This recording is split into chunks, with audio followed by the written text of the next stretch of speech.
Test, test.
Yo, check 1 2 1 2.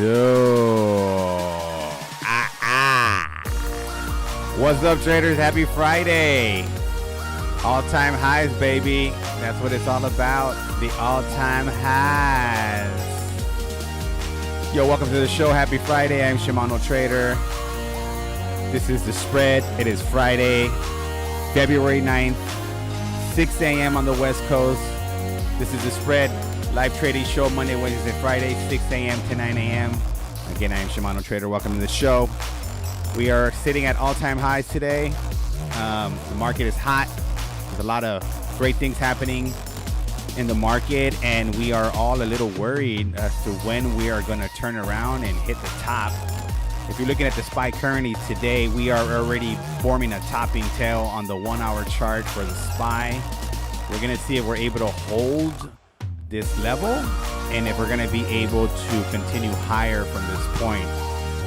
All indicators say yes, but as you know, the market can be finicky.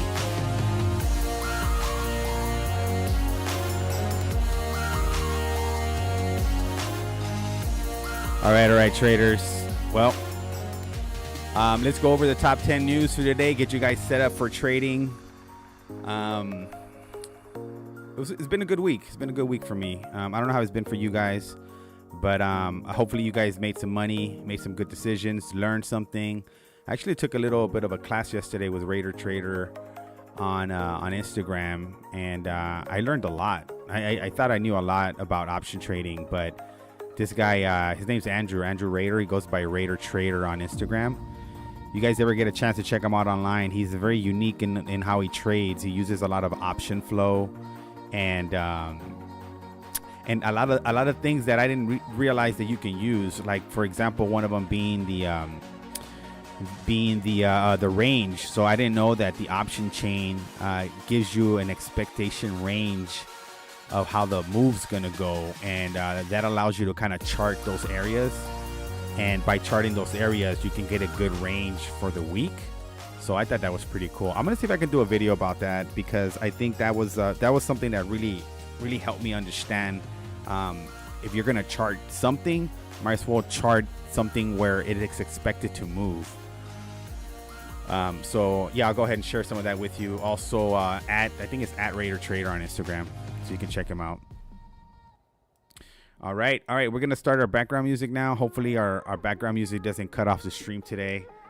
Some of you guys have been hanging out with me, and the stream gets blocked as a result of streaming live music in the background. So we're gonna try to be different Hopefully we don't get in trouble with that today. So I'm gonna be watching my levels on my OBS platform to ensure that that it doesn't happen. So, all right. In the meantime, let's get to the top 10 news of today. Brought to you by Verified Investing on Twitter, formerly known as Twitter. It is now known as X or Machina. Ex Machina. That's probably one of my favorite movies. I haven't seen it in a while, so I have to go back and check it out. That movie was great. All right, traders, here we go. Market Blast Morning Edition. This is brought to you by Verified Investing on X at Verified, or I Invest Verified. All right, XPS looks to end the week above the mythical 5,000 mark, and it came just short once again Thursday, closing at 4997.91. That's how close we came to all-time highs. Well, not all-time highs. I think to just breaking. I think we're already at all-time highs. We're just breaking that 5,000 psychological barrier. So we're gonna see how let's see if that goes down today. And then BTC has broken the $47,000 level for the first time in nearly 2 years this morning. So if you guys are crypto traders, congrats. If you're BTC holders, those diamond hands, baby, we are printing today on the crypto side. I've been a long-term Bitcoin holder, and I'm glad I discovered that on my own. I actually learned about it through the Cash App. When we used to go out to lunches with other coworkers, we used to split the lunch and be like, oh, okay, well, here's $10 for you, $20 for you, what have you. So the way we did that was through the Cash App, and usually the Cash App was one of the ways that I learned how to start trading Bitcoin. So that was pretty good. Yo.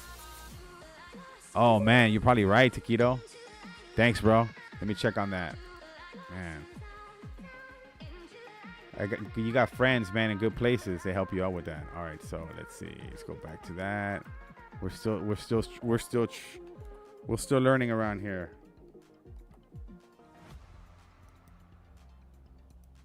All right, I think that'll work. Hey, Taquito, thanks so much, brother. Thanks for checking in on me on that. I appreciate you, man, very much. Let's see. Yo, give me a thumbs up on that, Taquito. Make sure we're good. Appreciate you, man.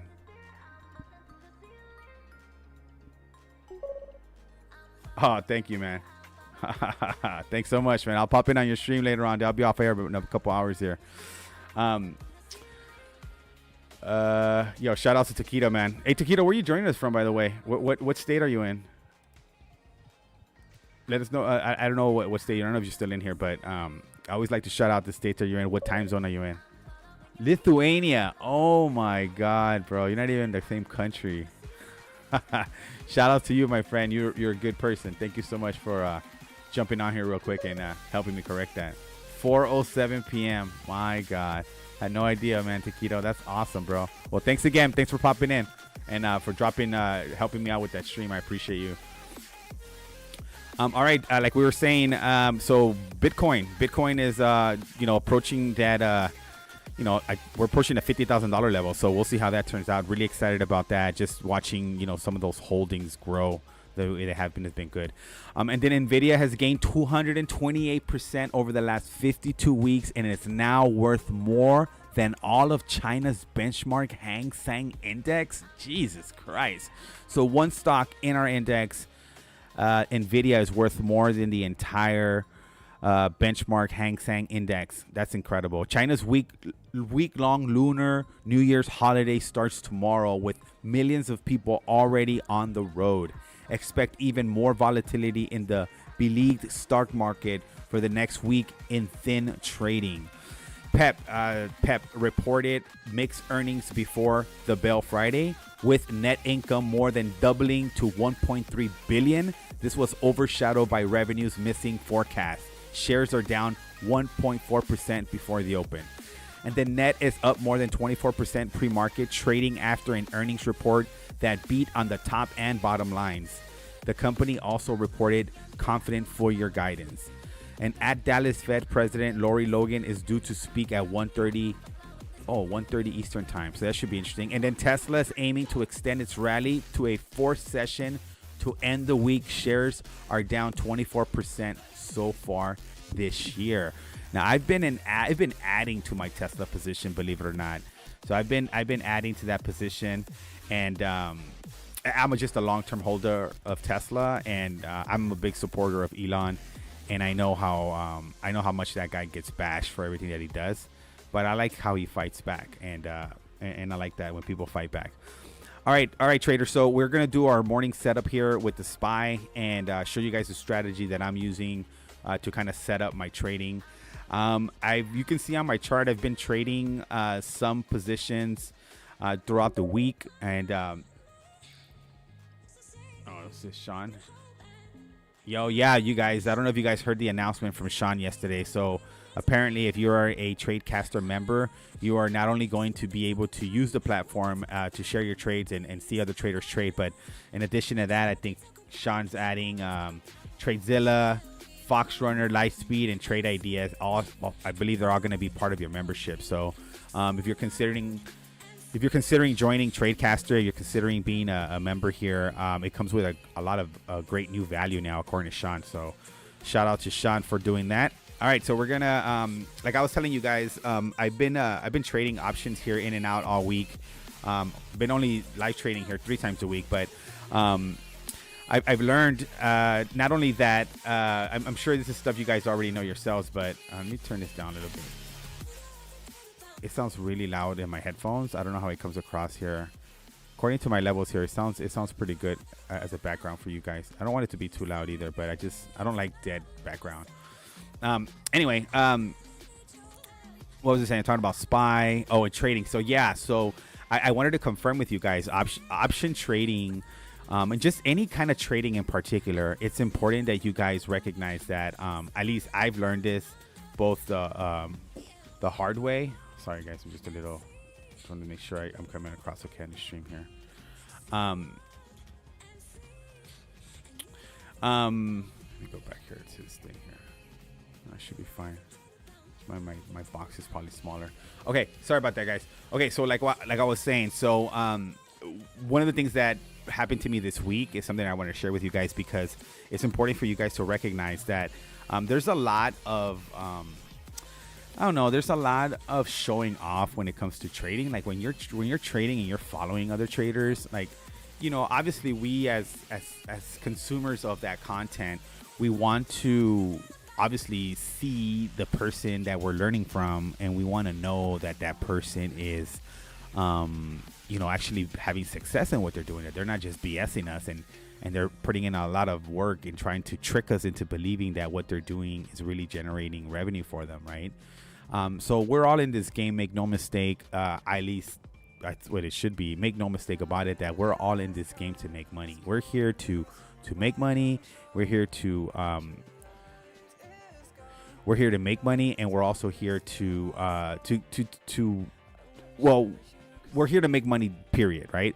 But at the same time, we're here to extract money from the market to be able to move that money into an investment vehicle, whether that's a long-term portfolio, whether that's real estate, whether that's a business, whether that's another venture. So I really enjoy the mindset that we are in this game to make money, yes, but we're here to make money to be able to pull money out of our brokerage account and then move that money into an investment vehicle that's gonna, you know, be a safer vehicle. Because I have a belief, and it is true, that if you're in the stock market and you're trading every day, you're exposing, you're risking that money every single day in a volatile market that can go either way at any given moment, right? I mean, if you've been trading long enough, you've seen flushes, you've seen pumps, you've seen how the stock market just plays the games that it plays, right? And you can't get mad at it, because that's the rules, right? That's the rule of the game, which is, you know, we're in here to scalp, get money, get out, don't hang around too long. But as of late, one of the things that I've been learning a lot is that there is the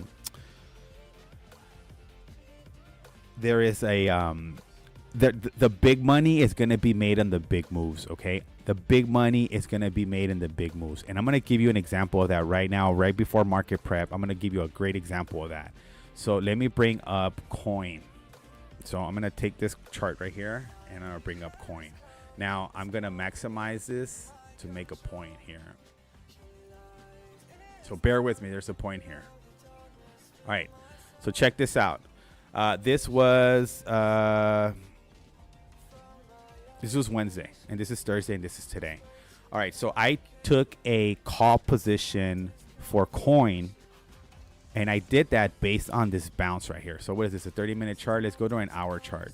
So on Wednesday, I've been watching coin, right? Because I'm a Bitcoin holder, so I like watching coin. So this green line here, it had been here. This line has been here for the longest, right? This last time it hit this high and we started seeing the drop on it, we had set this level here as a very strong resistant level for coin, right? So as we was watching this trade here during the week, I picked up on this bounce, right? So here's the major sell-off. So coin has been selling off, you know, for the last couple of days, and then or weeks. So then what happens? I see it. I see that it came. This hammer candle here came down to this level. And when it came down to this level, they gave me so much conviction that it was going to bounce. And I was just waiting for the bounce, waiting for the bounce.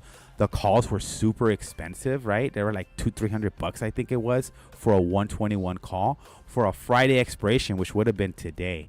Now, check this out. So what did I do? I day traded it. I day traded that position.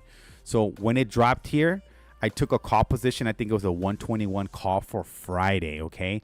And I rode this baby all the way up to here, made probably about $200 something in a matter of like a couple of hours. I made $200. But what happened to me is I had to go. I had to be out. I had to go walk a property with a client. So I had to leave. So I'm like, I'm not going to hang on to this position, because I've learned in the past that trying to manage positions while you're not in front of your screen, watching chart, watching levels, it's a recipe for disaster, right? Not only is it dangerous because you're out in the streets and you're looking at your phone and you're trying to manage this position, but it's a disservice to the things and the people around you. You're just not focused. You're not paying attention. You're too caught up in trying to make this trade happen.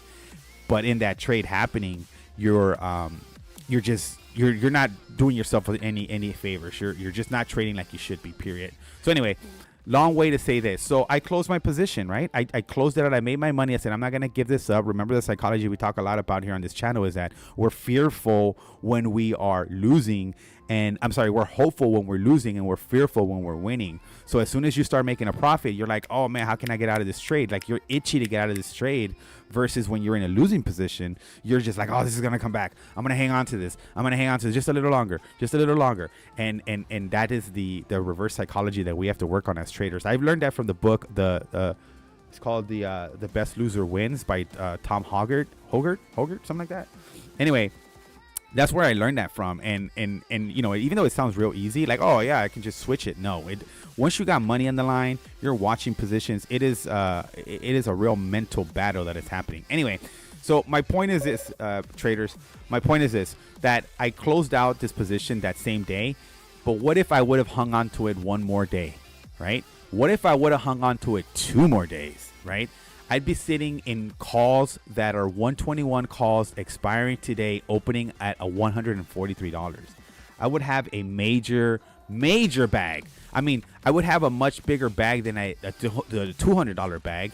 So, you know, I hope that proves the point to you guys that day trading is fun. It gives us, you know, our mental fixes, and it makes us, you know, it gives us that rush, and we've been in the trade. All these things are happening, and it's great, but you know, sometimes we leave a lot of money on the table because we're in and out of trades too fast. And I'm learning that as a trader, especially now that I'm streaming and I'm watching my trades, and I go back and look at my videos, and you know, you get to see where your game needs to be better. So I wanted to leave that here on the chart so you guys can get that idea, or share with you guys what I've learned this week, or something I've learned, but I'm learning. It's like crystallizing in my mind better. Same thing happened with Boeing. Same thing happened with the Russell, right? I had $193 calls on the Russell. This was, again, Wednesday, and I was over here with that trade. And if I would have just hung on to it a couple of days longer, I'd be sitting in much better position, a much more profitable position. So anyway, I hope my mistakes can help you avoid some of the mistakes that you can make in option trading. And anyway, and that guy Raider Trader on Instagram, he's really good about identifying flow. So he feels that the option market is a very predictive market, because you can see what people are doing, how they're positioning themselves to hedge, and how they're positioning themselves the expiration dates and orders that come into the market. So I thought it's very cool. There's a lot still to learn there, but I thought that was very cool. All right, give me a second here.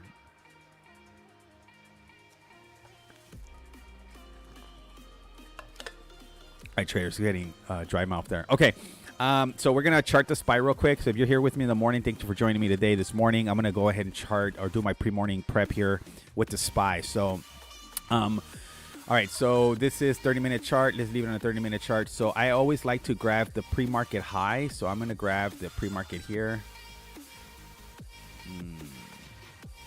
So I'm going to grab this, and I'm going to put it right at that pre-market high there. So that's a pretty major pop-up there, and then a sell-off. So I anticipate a lot of buying and selling happening at these levels, just because we're sitting at these high levels, and there's really not a lot of things to chart above it. But at the very least, you know, we can make some money in between the chop here.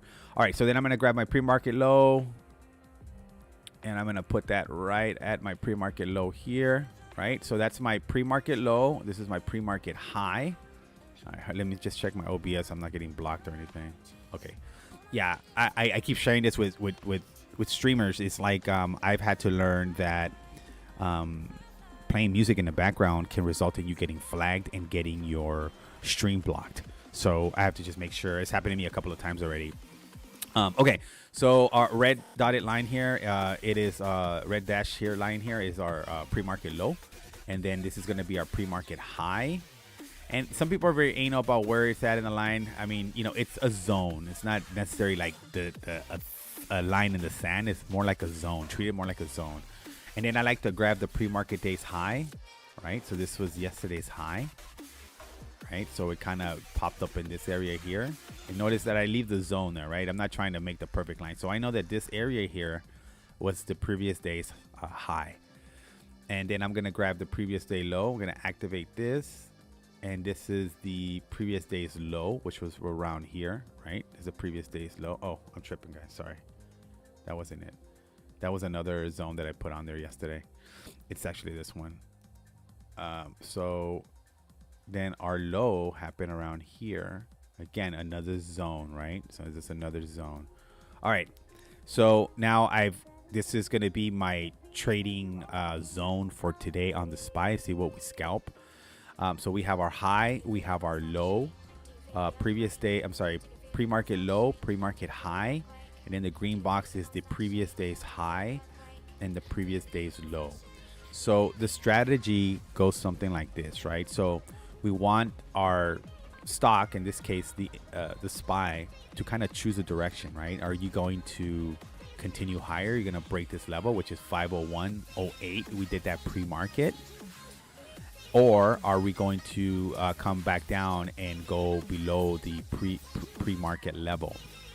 Now, usually the saying goes, you know, don't trade in the middle, right? If it goes sideways here, it's just going to chop. It's not really picking a direction. If you're doing options, then you're just eating away at your premium, because today your contract is going to expire today. Something about Fridays is that there's zero DTE across the board today, right? So like, for example, coin, you couldn't do zero DTE on Wednesday. You had to do a Friday expiration. So here we are on Friday now. So most of the options out there today have an expiration day of today. Obviously, today's the end of the week, so you can trade zero DTE on most instruments today. Not recommendation, not financial advice. You will lose money, so trade carefully. So anyway, so the point here in the strategy, just, you know, long-winded example here, is to show you that we set our pre-market levels, our previous day levels, and then we try to see how price reacts to those levels. We want to see what price does when it comes back into this level here, right? So one of the things that I'm already seeing in the SPY here is that, you know, this was what Gareth Soloway calls a topping tail, or it's known as a topping tail, meaning we came up to this level and there was a lot of sellers, and now we have this big wick up here. So that could just mean that there's a ton of selling pressure in this area, and we're not gonna get through the zone necessarily right away. So we've been rejected, so now we might push down. So what I'm curious to see is what's going to happen when we hit, you know, the previous day's high. What happens when we hit this level? Are we going to break through it, and so on and so forth? So what this does for me And what I hope to teach you with what I'm showing you is that at least it gives you a game plan, right? It gives you an idea of what to look for, what you're looking at.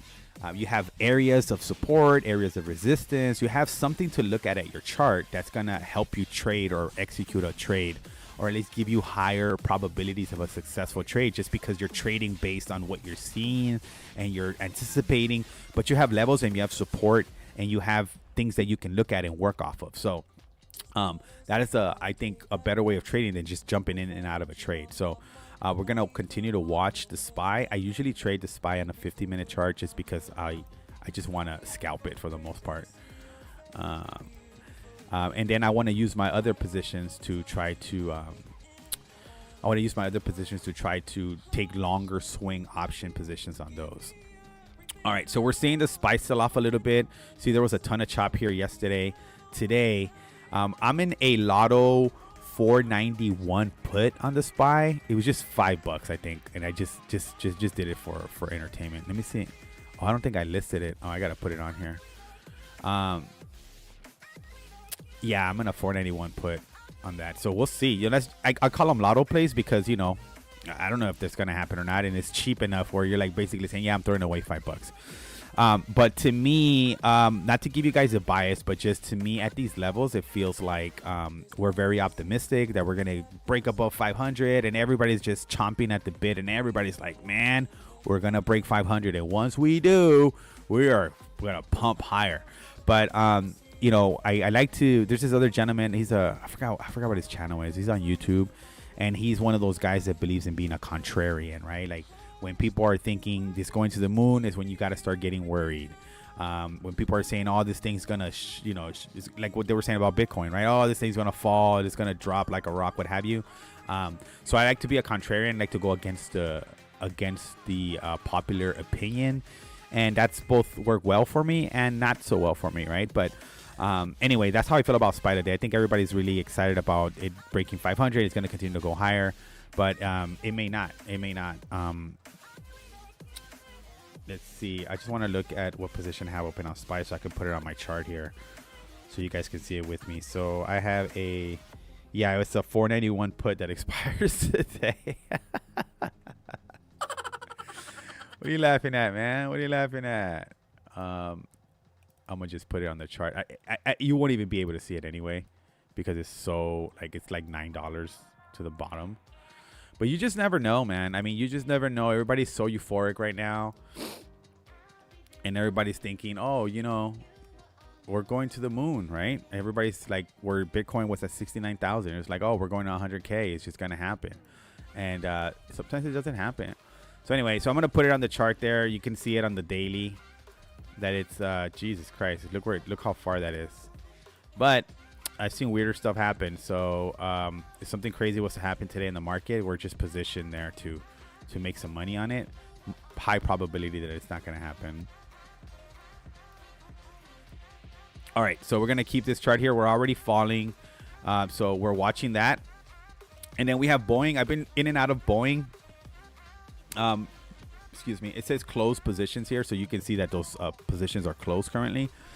But you can see some of the trades that I've placed throughout the week here that have gone in my favor. I've just been prematurely closing them, and that's kind of my something that I need to work on for me right now, is to make sure that I'm not prematurely closing my positions here.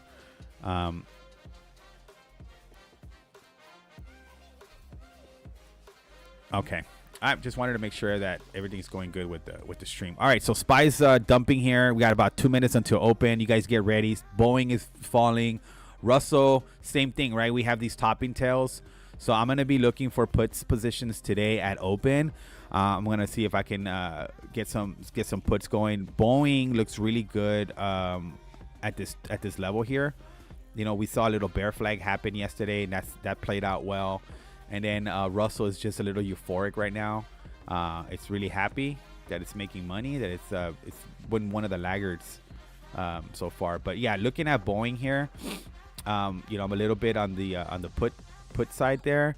SPY's already selling off. Coin, I think Coin's strong. I ain't gonna mess around with Coin today. What did I have up here? Tesla up here. So Tesla, I was in the same thing with Tesla, right? So if you guys were here with me earlier, you can see. So I was in 187.50 calls.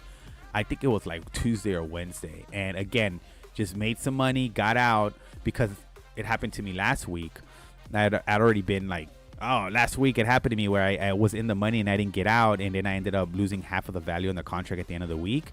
And this week, well, what did I say? Oh, okay, that's not gonna happen to me again. But by closing my position up here, it was Wednesday. By closing my position up here, I didn't allow this thing to run. And today I'd have a bigger bag for sure. But you know, those are the battles, the mental battles that we do as traders, right? We're just constantly second guessing ourselves sometimes and thinking we should have done that when we should have done this.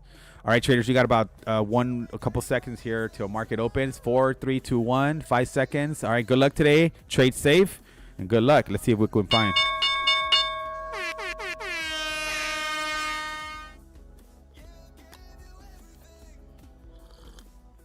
Look, right when we said Boeing puts, look at the pop on it. SPY's just working its way down.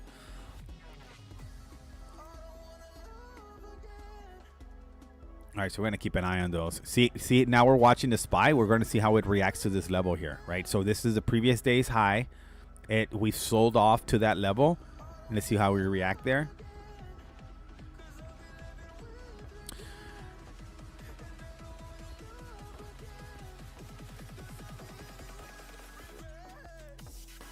All right, so yeah, you see how you get a little bit of a reaction there? All right, and then you guys know I use my phone as well to trade, so I'm just kind of watching my positions here as well.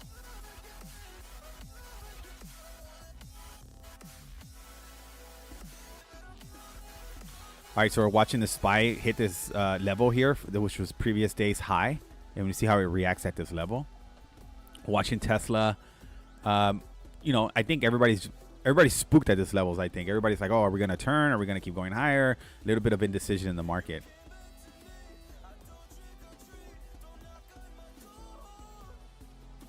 All right, so boom. So there it is, right? So you guys got to see it with me here. You saw the sell-off. You saw it hit this level, and it's just reacting in this level, right? Like, why didn't it do that here? Why didn't it do that here? It's doing it here in this level. So because this was a level that we hit the previous day. All right, so I'm looking at puts today for let me see for the Russell. I think the Russell is due for a pullback here. So we're gonna look at the Russell real quick. We got 196. I would do 196 today. Puts on the Russell. We have 195.50. It's at $165. A 196 put is $128, and we're at 196.78. Oh no, I'm tripping. I was looking at the call side. So if we're looking at the put side, a 196 is $49, right? So we're gonna just keep that on watch. See what the market does at this level here. So we're watching the Russell here. We're trying to see if we can catch a put on the Russell. SPY came right down to that level. You saw it here with me, and look at the little bounce that it's getting at this level here. Why at this level? Out of all the levels that it could have done it, why is it doing it here? Most likely because of the previous day high. So you can see here with me that this strategy, there's a little bit of an edge here, especially if you can time it correctly. If you can time that, you can make money. All right, so I'm going to take the Russell 196 put.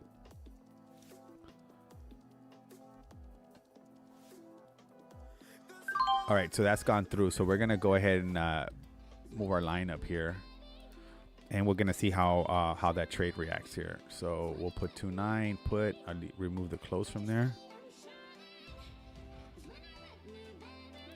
All right, there it is. So so we have a open position on the Russell now. And we're just going to watch this position if it's going to reverse or if it's going to go in our direction. So far, not good. So we're just going to keep an eye on it and see if it's going to continue higher or is this going to struggle here. So we're $1 away from our target here. So this is an open position currently.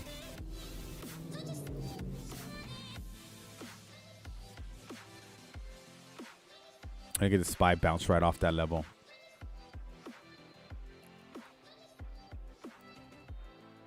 So I like 30-minute and hour charts. Mostly do my charting on hour charts. All right, so we're gonna watch the Russell here, see how it reacts to this level. I think, oh, what is that? Is that a downward trend? What is that? Oh yeah, look. So here's the Russell right up against this resistance lines here, this downward resistance. So we're gonna see what it does at that level. I didn't even realize that when I placed the trade.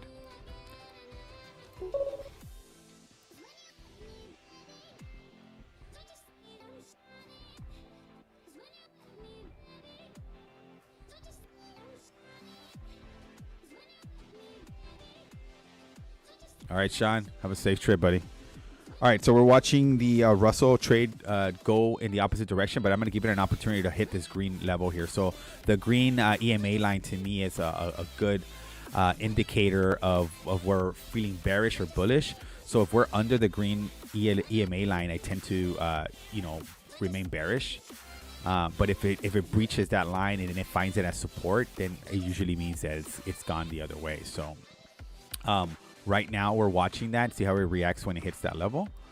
This is a 15-minute chart. I like 30-minute charts, except the SPY. So let's see how it does in this level here. So we're either going to continue higher or we're going to, get tested at that line.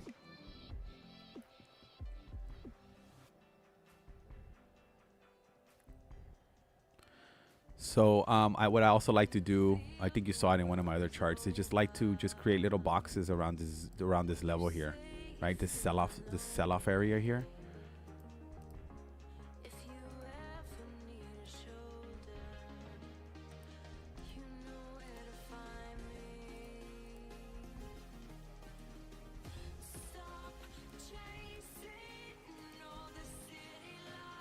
So this is a level to watch here for me. So I'm going to continue to watch this level here and see what happens with the Russell, if it's going to continue to test this area. But so far, just looking at the candle patterns, right? Like sell off, little bit of wick. So we're going to see what this candle does here. It's got quite a while to go here before it closes. And then SPY, right? SPY hit this previous day high, and now it's coming up to this green EMA line. And we're going to see if it's going to try to breach it and find it as support or continue to get tested down. Look at Boeing, man. I was feeling bearish on Boeing. That's why you can't walk into the market with a bias. And you really gotta just, it's almost like the footballs or like people in sports like to say, you gotta just react to what the defense gives you, right? Like you gotta react to what the market is giving you and showing you, and not necessarily try to go against it or worse, try to guess. I guess you need probabilities need to be in your favor. So all right, so we're watching the Russell here. We've taken a position. We have an open position on the Russell. 196 put. It cost us $50. We are down $12 on that currently, but it looks healthy to me, at least in the direction we wanted to go. So we're going to continue to watch it here.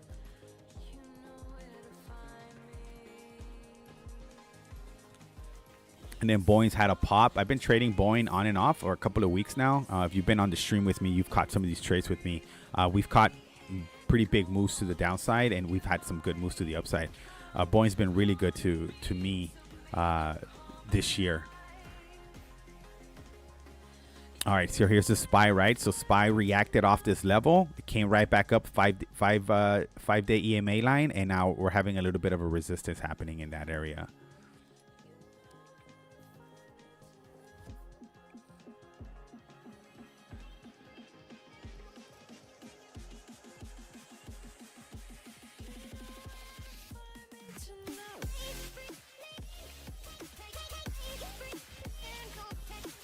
I'm so like anal about my my levels, my music levels. I've always enjoyed music and doing audio video stuff.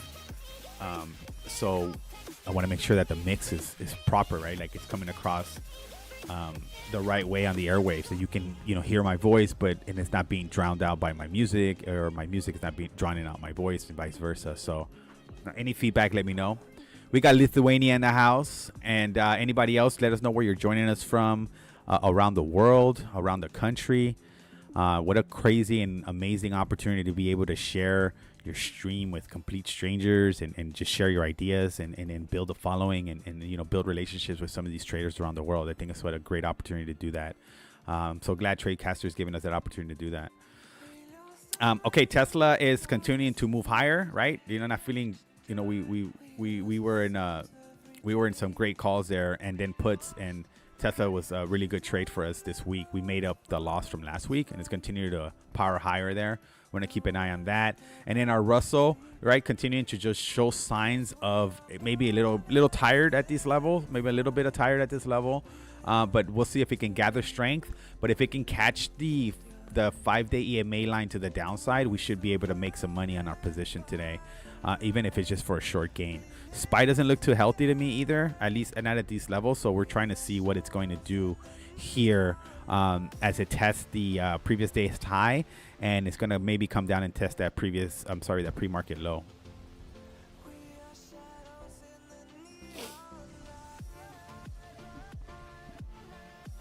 All right, I'm going to float around some other charts here, see what's going on.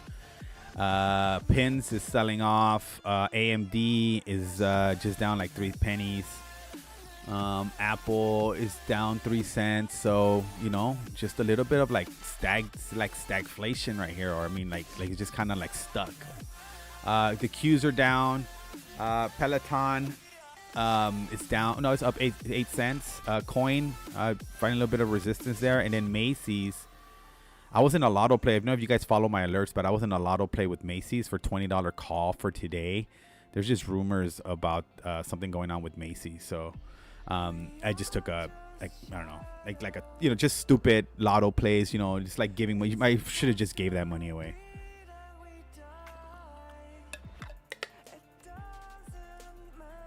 All right. Bring up my trading log, just keep track of my daily P&L.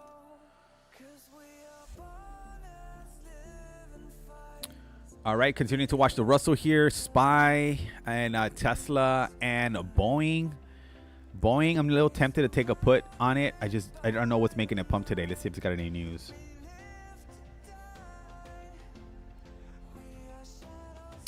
Analyzing Boeing short interest. Oh, that's interesting. Yeah, it's super interesting.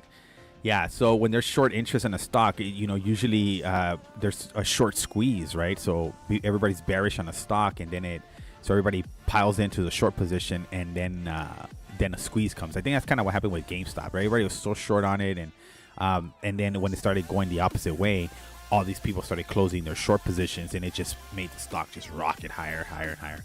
Crazy times, man. I'm trying to remember what I was doing around that time. I wasn't trading it, that's for sure. Okay, Tesla, man, look at that. It's going to go into that gap fill area now. I have this as a gap fill area, like too many gaps here. There's like a gap. There's a gap here during a sell-off, and there was this major gap. You can't see it because it's just showing the pre-market highs and, the pre-market activity, but you can see them in the daily chart. Keep an eye on the Russell, too. See, so here's your gaps. There's your gap right here. So we're about to enter this gap area with Tesla. There's a mini gap. There's maybe a mini gap in here, maybe. Yeah, there's a mini gap here, right? Yeah, there's some mini gaps up here. So yeah, we're about to enter this gap area. Wow, Tesla is looking strong, guys. Calls are good for Tesla right now. They're probably really juicy right now. All right, well that's good for us because we have shares in Tesla, and that's just gonna help our long-term portfolio there. We added shares in the dump, so you know, we lower our average position there, and we just added more to the portfolio. So I'm really happy about Tesla making a run back. Good for Elon. Good for Tesla. These guys are doing good things. All right, here Boeing's popping on the 30-minute chart. We have Russell still kind of, you know, I mean, hasn't really decided yet, but it does look a little bit more bullish than bearish at this point. So we're going to continue to watch it. Share with you guys. What are we down? It's $50, right? Probably down half on that already. Yeah, we're down $23 on our Russell put. So we're gonna see if we enter into that red square area, and we'll probably close that out for a loss. And then SPY, let's see what it does here in this next candle.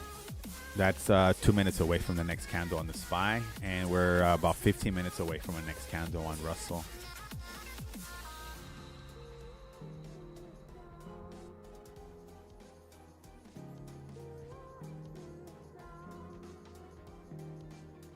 Yeah, you see. So I'm just kind of watching what it does, right? How it reacts when it gets into this level here.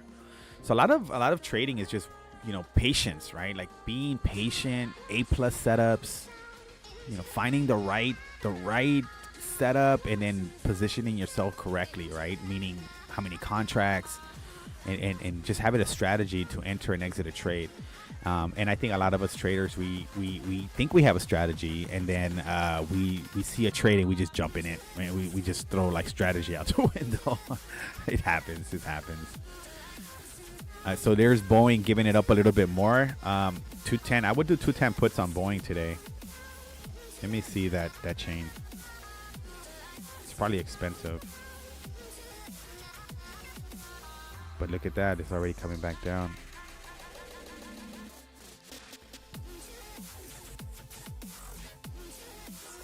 All right.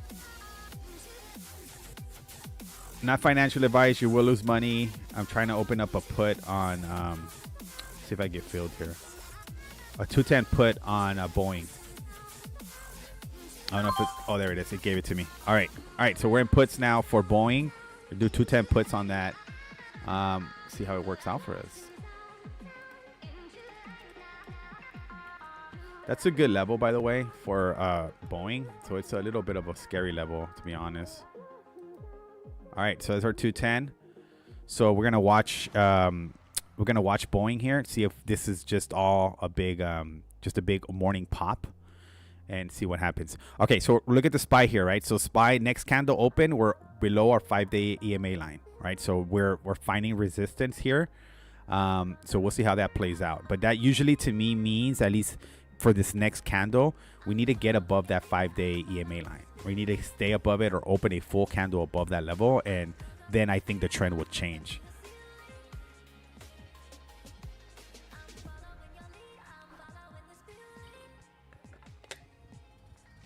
As a matter of fact, I might consider a put on a SPY today.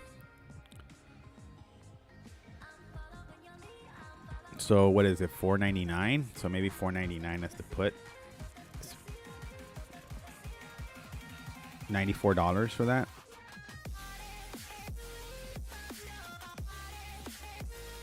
All right, so we're gonna consider taking that. We're just gonna see how this level reacts here to this 5-day EMA line. Screw it, let's do it. All right, so we've opened a $4.99 put position on SPY. So see how that plays out.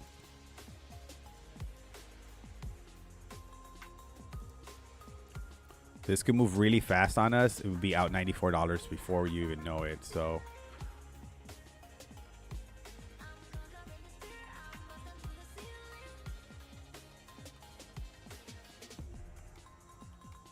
all right, let's see what happens here.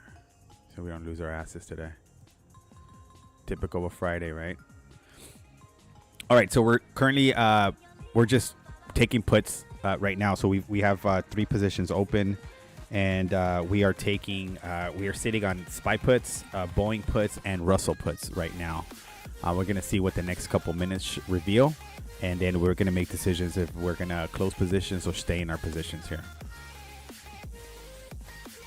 All right, so we're down $25 for the day so far. But it's early.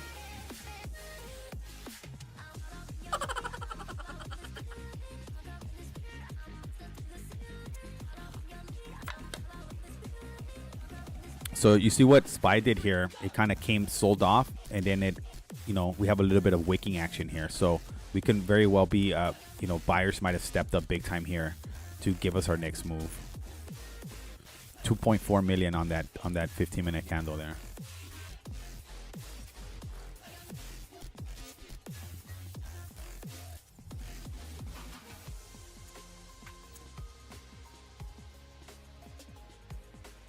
Watching this here right now.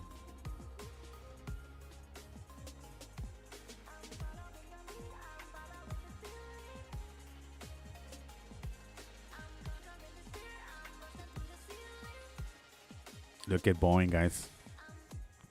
All right, so Boeing, we're up 1250 on our Boeing put now. So that's working out well so far. We'll see if we don't get a pop. If we can get a cat, we can get this to fall under the 5-day EMA line. So we want to see here. Look at SPY so far. Good trade on SPY so far. All right, so we're down $3 for the day now. So we've already made up those losses. Gonna continue to watch that here. Look at our SPY rolling over. That's great. Puts continue to be in play.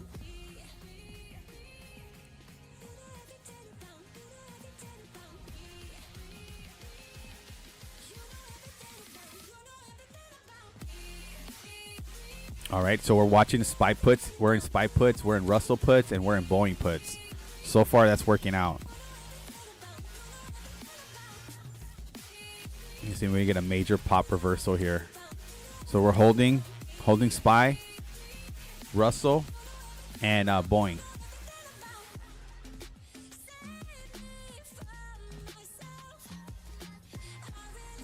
There it is. Starting to see the SPY here. I've got about 10 more minutes to the next candle. We want to stay above the 5-day EMA line there.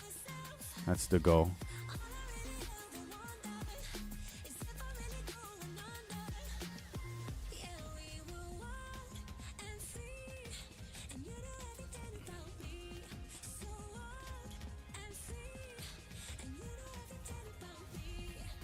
All right, continuing to watch our positions here. We're currently in 3 positions.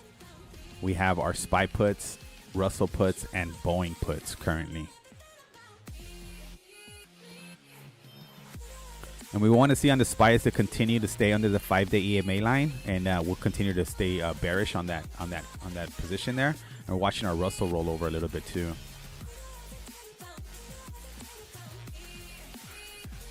Yeah, I think for as much as we want to be above 5,000 on the S&P and above the SPY as well, but there's a lot of action and a lot of things happening, a lot of volatility happening at those levels. All right, guys, we're up $13 for the day now. Our puts are doing well.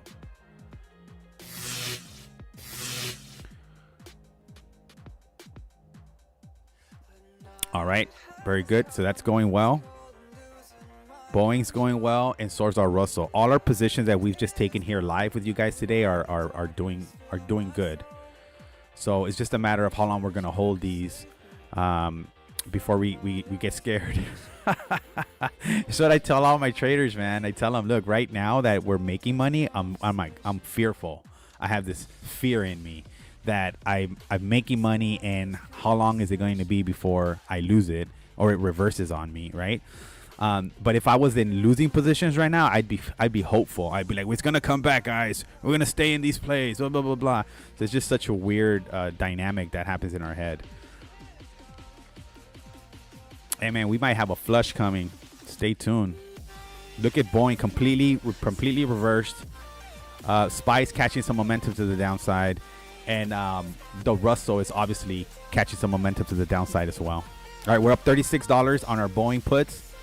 SPY, we're making money in the SPY yet. SPY's up $5, and then our what is this? Our Russell. Our Russell is also in the money. Sorry guys, I'm trying to find my stuff here. That one's down $1.50. All right, so we're up $40 to the day so far. Our puts are playing out as we'd hope.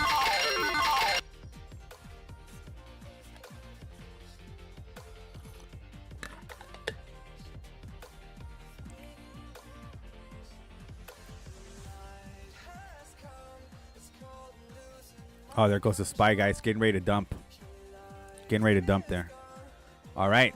Nice. We're well positioned this morning. We're in the right side of our trades this morning.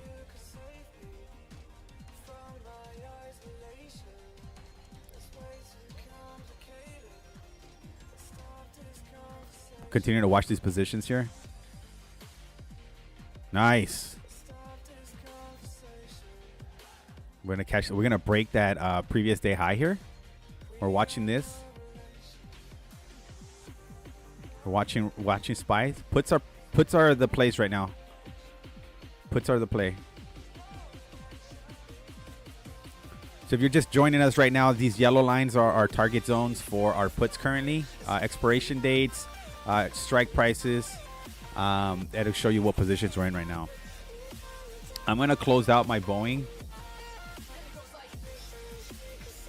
All right, so we're closing out our Boeing position. We made $32 on our Boeing position just now. And watching the SPY here at this level. See what happens. So we've already closed out our Boeing put. So we made $32 on that. But Boeing has paid us over $1,400 since we've been trading it. It's been a good trade. It's been a good stock to trade. All right, SPY starting to bounce. Russell maybe bouncing. I don't know if that's a gap fill for the Russell. What's this gray area here? Let me see. Oh no, man, it's like a zone, right? Oh yeah, it's a gap fill. So there's a gap fill on the Russell here. So the gap's been filled on the Russell. See how it looks on the hourly chart there? It's bouncing off that top level there. All right, let's back to 30 minutes. Okay, so we're gonna continue to watch that Russell. We've closed out our Boeing position, made 30 bucks on that. Just a quick 30. And then we're watching the SPY bounce a bit here, so we have to manage this trade. I think as long as we're below the 5-day EMA line, we're staying put for the most part. But if it gets above it, we'll end up losing a little bit of money on this, but it's okay. This trade cost us, I think, 90 bucks. Russell's looking good. Even the Boeing, we might have prematurely jumped out of Boeing, but it's okay. You know, it's Friday. We don't need to make. We made our money for the week. We don't need to. We were just trying to keep our gains for the week. We're not trying to, you know, blow it out of the water on a Friday. All right, so I don't like the way SPY's acting there on that lower wick. So we're down $8 on it. Just gonna continue to watch it and see if it breaks that 5-day EMA line. Russell looks good to me. It looks like it's already turned a bit here. If it doesn't find a bounce area, it's gonna just continue to go higher, continue to go lower. And then Boeing, look, we're glad we jumped out of that. But if we get another retest up here to this about this 211 level or so, we might short it again. So you know, it might not be the last time we take that position there.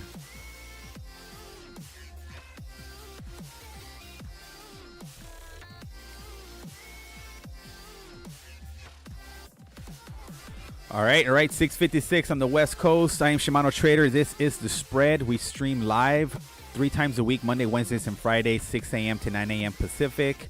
I am Shimano Trader on Instagram. If you want to connect with me there, please subscribe to the show, participate in our polls, and tap in, participate. Let us know where you're calling us from or where you're joining us from.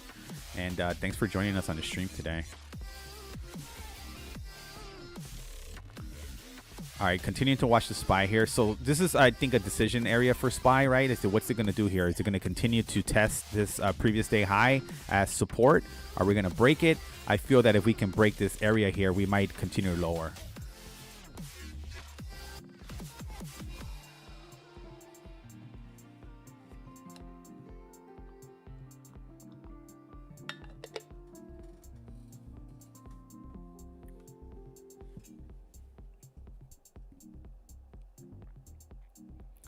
Keep watching this baby right here.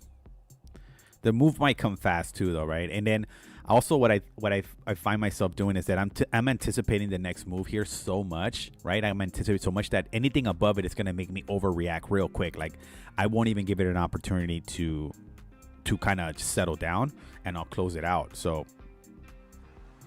Jesus, excuse me. I hope you guys didn't hear that. But I think what's really important here, I think at least what I'm learning, recording my streams and watching them again, is I'm picking up on things that I didn't necessarily pick up on as a trader, because now I can watch myself and hear myself. And it's kind of weird to do sometimes, but it really teaches you, you know, it really helps you see things about yourself that probably you haven't been noticing or paying attention to. And I also learned that a lot when we used to take like classes on speaking or proper speaking with people. You know, those are all things that you learn and pick up on. They ask you to record yourself or talk to yourself in the mirror, things like that. Things that are weird, things that only salespeople do, or people that have to do public speaking. But by doing so, you're able to see your mannerisms, the things that you say, and the way you talk. All right, so SPY here. We're gonna continue to watch it here, but it looks like it's found a bounce area, and it might bounce from this point. So we'll see how it acts. We'll give it a second here. So 6:58, we got about a minute to the next candle. Let's see if we open above the 5-day EMA line, which is probably gonna change my bias a bit. And same thing with Russell, right? Russell's kind of found his footing a little bit here too. So there you go, guys. There's the little bounce on SPY.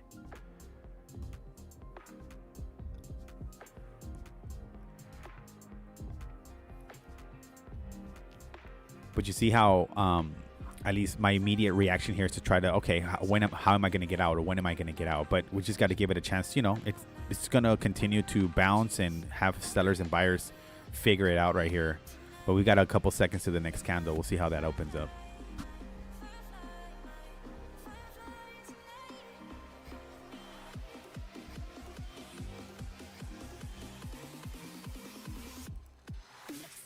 So there you go. It's bouncing, right? Should have a candle here in the next couple seconds.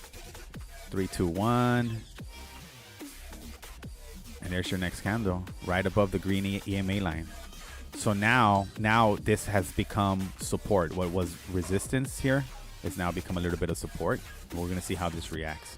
We're going to keep an eye on the Russell too, who's reclaimed the 5-day EMA line as well. It's reclaimed it. So are these guys going to continue to push higher from here, or is it going to just fake us out? Yeah, I wouldn't be surprised. I mean, we just rocket higher. But I think a lot of people are just anticipating all these moves. So we're going to see how it plays out. Here's the Russell, look, giving it back up a little bit. And Boeing, look, it came back as well, right? It popped up. But now it's finding support here in the 5 EMA line. So we're going to continue to watch that.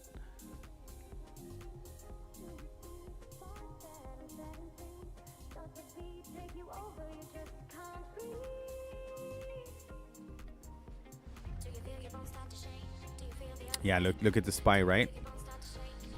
So now it's right back down that 5 EMA line. So we're going to stay in this trade for a little bit longer. Same thing with the Russell. So a lot of trading is just staying patient, not being wishy-washy, which means, oh, I'm short now. Oh, now I'm long. Now I'm short. That's what happens in the chop. And if you're trading options, even though you're not paying a commission, you're still paying a per contract price. At least on Thinkorswim, about like 65 cents. So you're trading 3 contracts, you're spending $6.50, you know, one way. Interesting watching the price action here.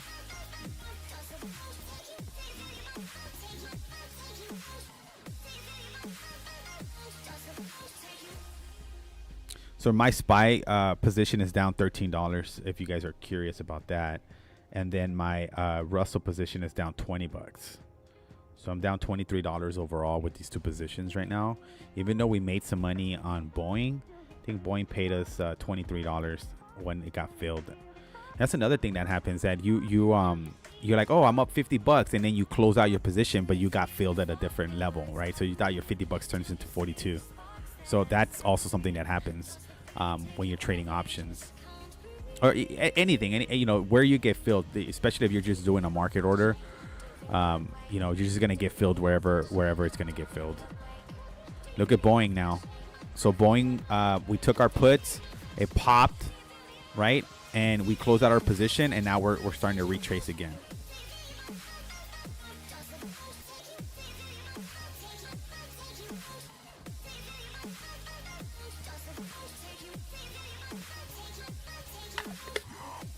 Yeah, Russell and SPY, they have some support there on the 5-day EMA line.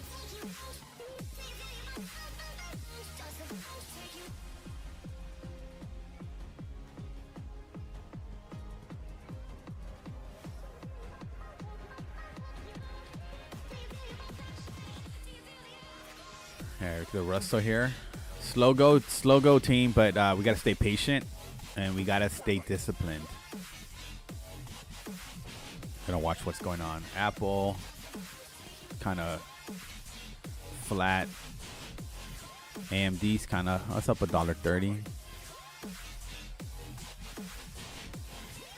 The Q's kind of flat as well. They're up $1.60. Peloton's good.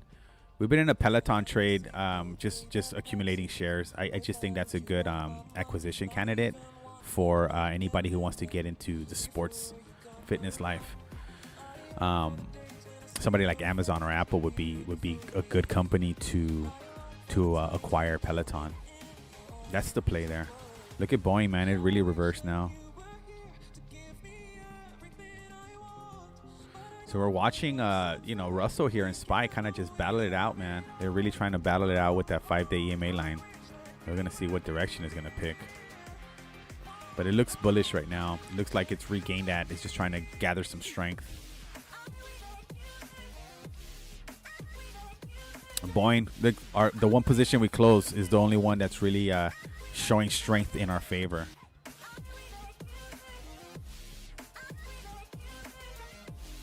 My goodness.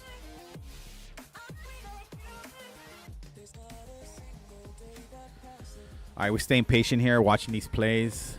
We're not too far out of the money on SPY, but we are a bit away from the Russell.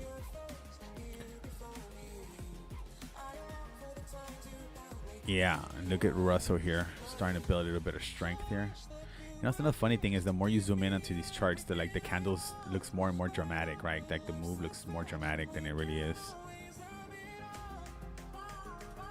All right, Tesla's found a little bit of resistance up here. Let's see if that helps pull the SPY down a bit. And then Boeing, man, just powering lower. Let's see what a 209 put looks like on Boeing.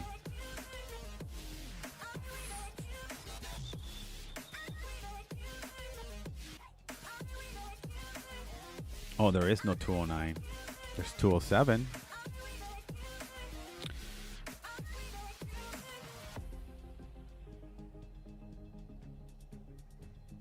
Russell's moving up. You guys see that? And then my chain on my phone is acting up. It's not moving fast enough. I'm probably not going to get filled on that. Yeah, my Thinkorswim on my phone's acting up.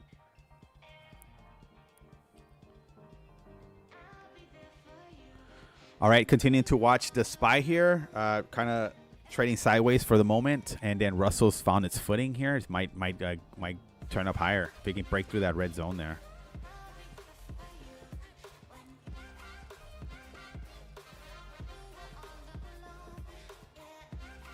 Interesting. All right, traders. So we are watching SPY, Russell, Boeing, and Tesla. And we're looking to take a short position on Boeing, trying to get 207 puts on it, see if it's worth it.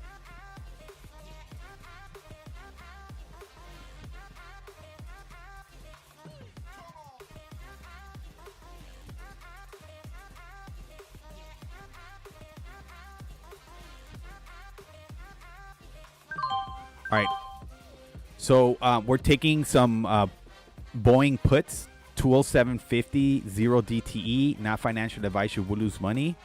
And we're going to load up on contracts on that. They're just so cheap. We'll dedicate $100 to that. So we're going to pick up 5 contracts for 0 DTE on Boeing.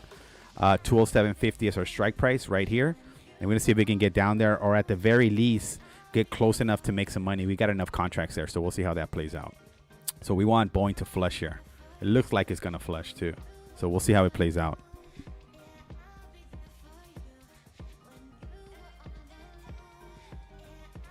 That should be fun if we're able to catch this drop on Boeing, because we've got 5 contracts on that. It was $20 a contract.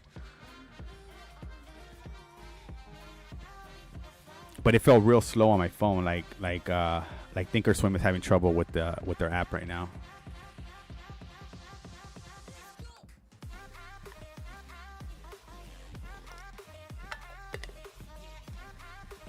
Yeah, like there's a lag or something.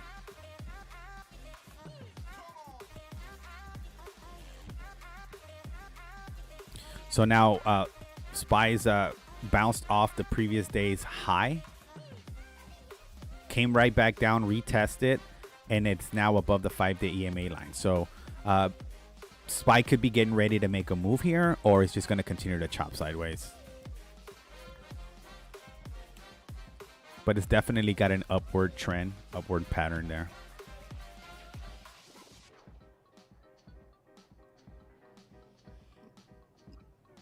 All right, traders. 7 a.m. on the West Coast. Hope you guys are having a phenomenal Friday. Getting ready to crush it in the market today. I know where you guys going today. If you guys heading out to work, what you guys got going on, working from home. All right, there's the SPY. So SPY's moving in the wrong direction for us, and we might have to close that trade. It's down 30 bucks at the moment, but you can really see that it's reclaimed that 5-day EMA line and starting to gather a little bit of strength. So is the Russell.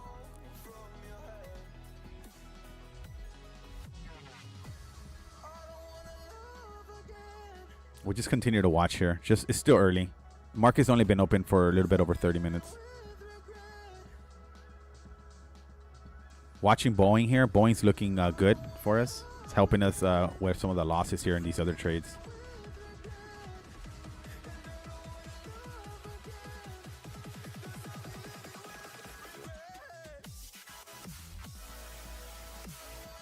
Get Tesla starting to feel a little bit of a resistance up here. A little bit of, as it enter that gap area.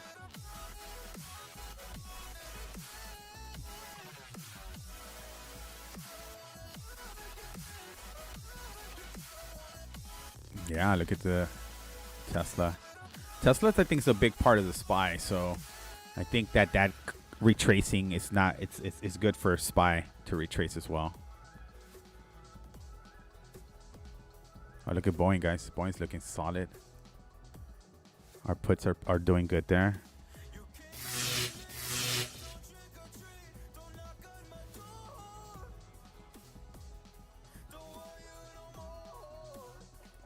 Yeah, SPY. Let's go, baby.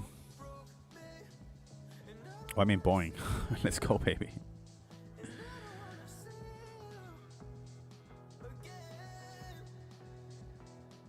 All right, so we're down 23 bucks for the day so far. 23 bucks is what we're down. Currently sitting on puts, both SPY, Russell, and Boeing.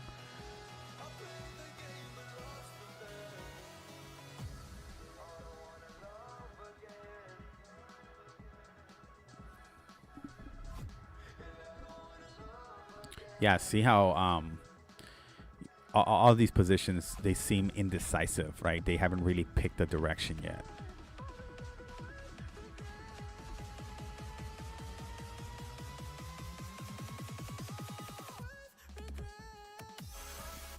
All right, continuing to watch the SPY, Russell, and Boeing. Currently in put positions here. We're down $11 for the day.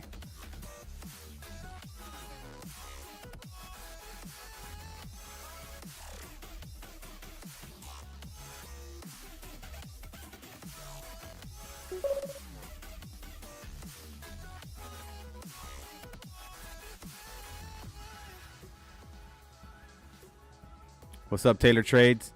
So Taylor Trader saying that today will be exactly that, a melt up day. I have been trading for 20 years, and all I can think is that this reminds me of 2007.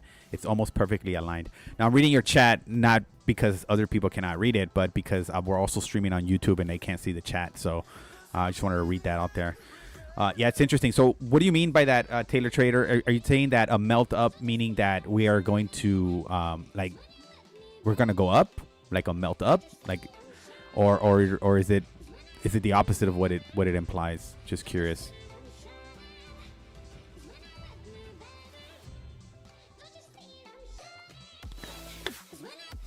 All right, continue to watch our puts. Our puts, by staying patient and staying put. Haha, get it? Haha.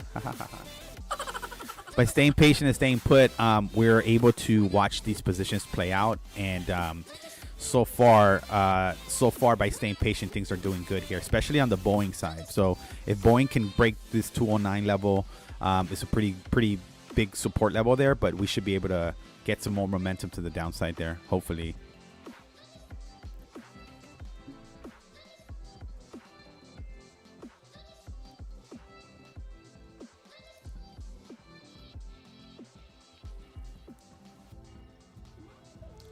All right, watching the Boeing here. So we are, if you are watching the chart here, 209 today's the expiration date for a 207.50 strike price. So we're trying to see if this put will play out for us.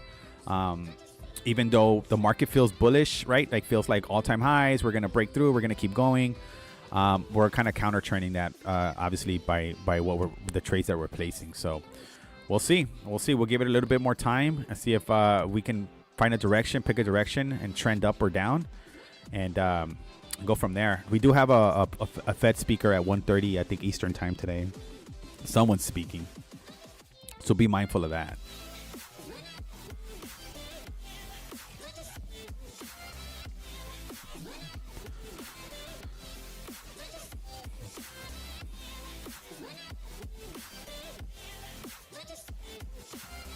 All right, continuing to watch these positions here. So we are currently sitting in puts. We have 3 positions open. We have Russell puts, Boeing puts, and SPY puts right now.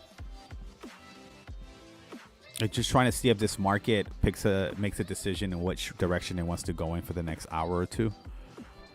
And that's all we really need to be able to make a play here, or make some money on these plays. Look at Boeing, baby. Boeing's been really good to us since we started trading it. We've been trading it for a couple weeks now. It's been really good. Ever since it popped up in the news, we've been trading it. So right now we're sitting on 5 contracts for today's expiration of 207.50. We don't have to necessarily get down there, but we have to get close enough to make some money. We're actually in the money already. We're up $15 on those contracts.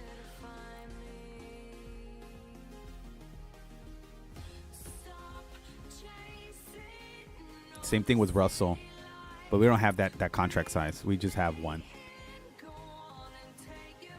All right, I'm going to close out our SPY position just because it's down $26. There's no need to keep hanging on to that. See if we get filled. All right, so we're all out of our SPY. We're just sitting on Russell and Boeing puts. Just don't want to have too many positions open. And, of course, as soon as you close that, it's going to start turning around. All right, so we're watching Russell and Boeing. Those are our plays right now. We're up $1.77 for the day. We've closed out SPY at a loss. And it just doesn't pick a direction. It's eating our premium. So we're going to stick with Boeing and Russell and watch those plays play out. So if you're watching the charts here with me, 209s today's. These are puts. Strike price today's expiration. Strike price is 196 here and 207.50 on Boeing. We'll see what we can do here in the next couple hours. See if we can make some money on these trades. And then SPY, we've closed out our position. So this position is now closed. We just closed it at a $27 loss there.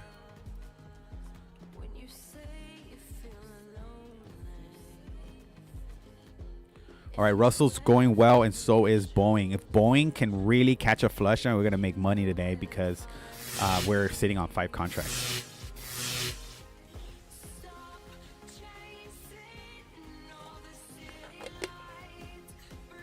All right, so these two are working in our favor. We have the Russell and the Boeing both starting to get some momentum to the downside.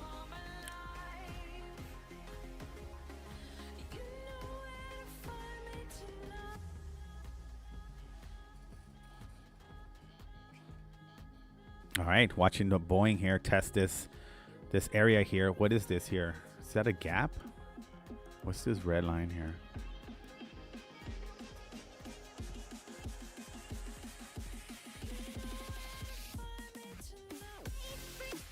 I don't even know what that is.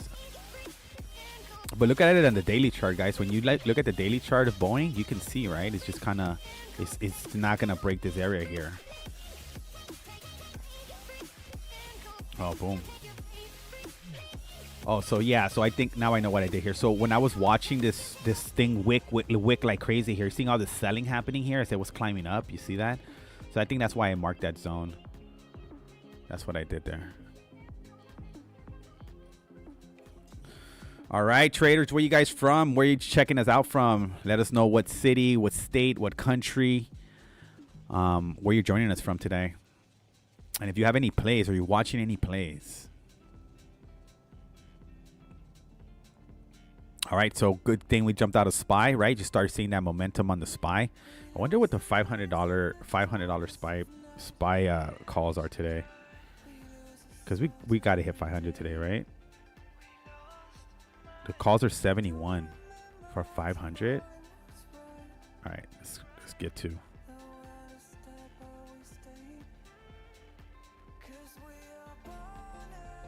All right, see if we get filled. Oh, we got filled. Okay, so we're gonna put 500. We're gonna put 2 contracts for SPY at 500. See if we get up there today. Now that we switched this momentum here. So that should be fun. We can get up there. Boeing's going great. All right, so that's our 500 call target on SPY. And we have 2 contracts there. Probably cost us like 160 or something like that to get into those plays. We're gonna see if we can work our way up there. Russell's going in our direction, so is Boeing. So that's positive. Let's see, baby. We gotta hit that $500 mark and get above it, and we'll print some money today. Get some lunch money for sushi, right? Today's Friday, Sushi Friday.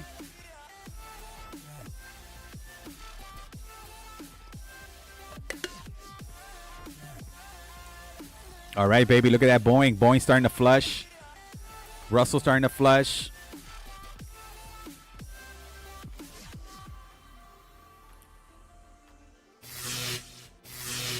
They need more power, guys. We need more power. I like that, though. I think we'll flirt with 500 again today at some point. Why not?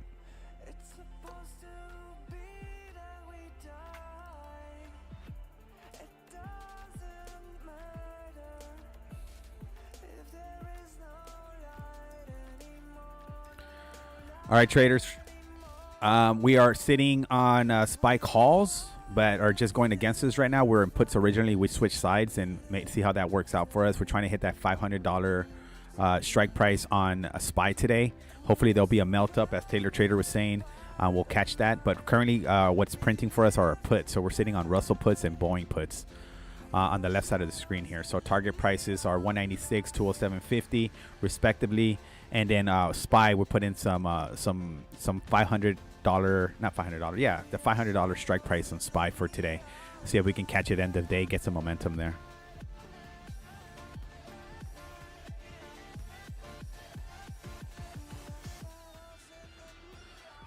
Whoop, whoop. All right, happy Friday, everybody. Hope you guys are doing good. My name is Shimano Trader. This is The Spread. We stream live 3 times a week, Monday, Wednesdays, and Fridays from 6 a.m. to 9 a.m. Pacific. Please subscribe to the show. Participate in our polls. You can find me at Shimano Trader on Instagram if you want to connect there for some reason. Other than that, just thanks for joining me today. Feel free to participate, chime in, tap in, enjoy some of that background music. Hopefully we don't get blocked. And thanks for joining me today.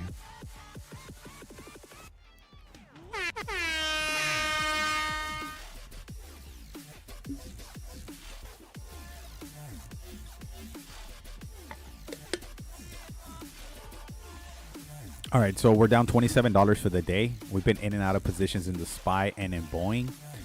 We've taken some calls on SPY, see if we can get the lotto play for the day. And then on our Russell and Boeing, we're sitting on puts.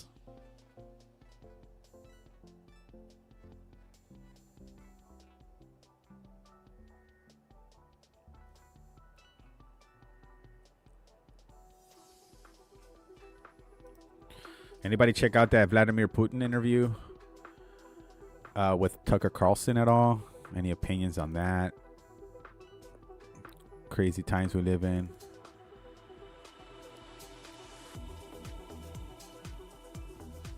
Coin's giving it up a bit. I mean, it's had such a big move. It has to kind of give it up a little bit, I would imagine, right?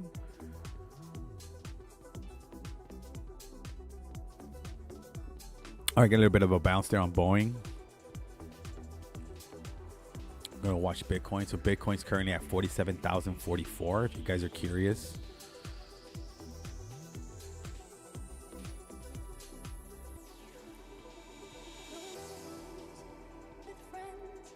So the Boeing Boeing has caught a little bit of a bounce here on the 200-day EMA on the 30-minute chart. Not strong enough of a bounce in my opinion.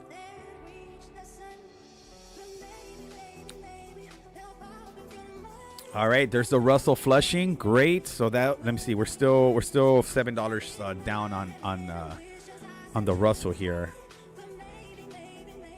Yeah, we're down a buck there on the Russell.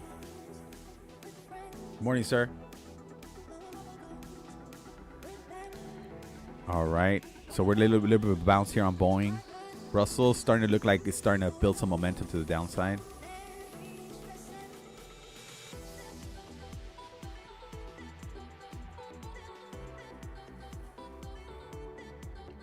little bit of a bounce on Boeing here. Expect it. See this consolidation that happened here.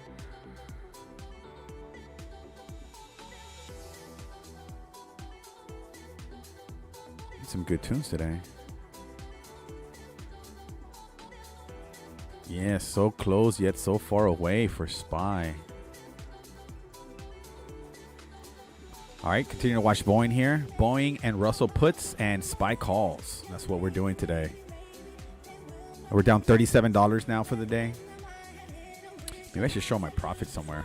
I gotta find a way to do that. Some of the streamers on Tradecaster, man, they got the coolest platform. They've got like the coolest display, the coolest graphics. I gotta find time to do that.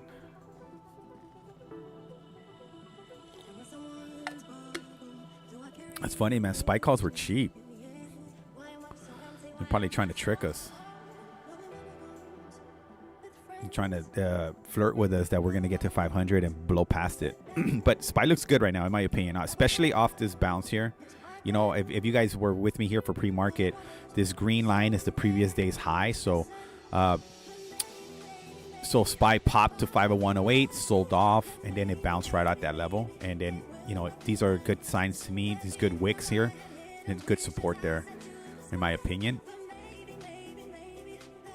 Continuing to watch Boeing break this red zone here, which is where all the selling happened. We're getting a lot of this selling happening here. You see this, all these wicks here. That's why I drew the zone, and I left the zone on, and now it's revisiting the zone, and it's acting as support, but it's starting to breach that support. We're sitting on 5 contracts at 207.50. We just purchased today. It should be a good bag if we can get near it. We're already up 12.50 on this trade. It's just because we got 5 contracts.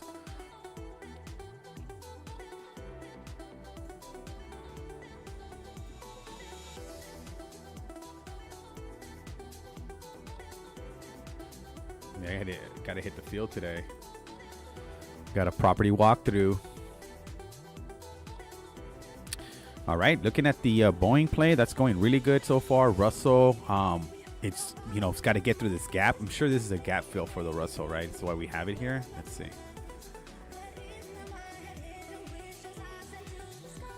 No, I think it's just a level. It's just a level that we've seen, and it's at that level. Oh no, wait, it wasn't. Oh no, it is a gap. Yeah, see, so there's a gap here that got filled by the Russell.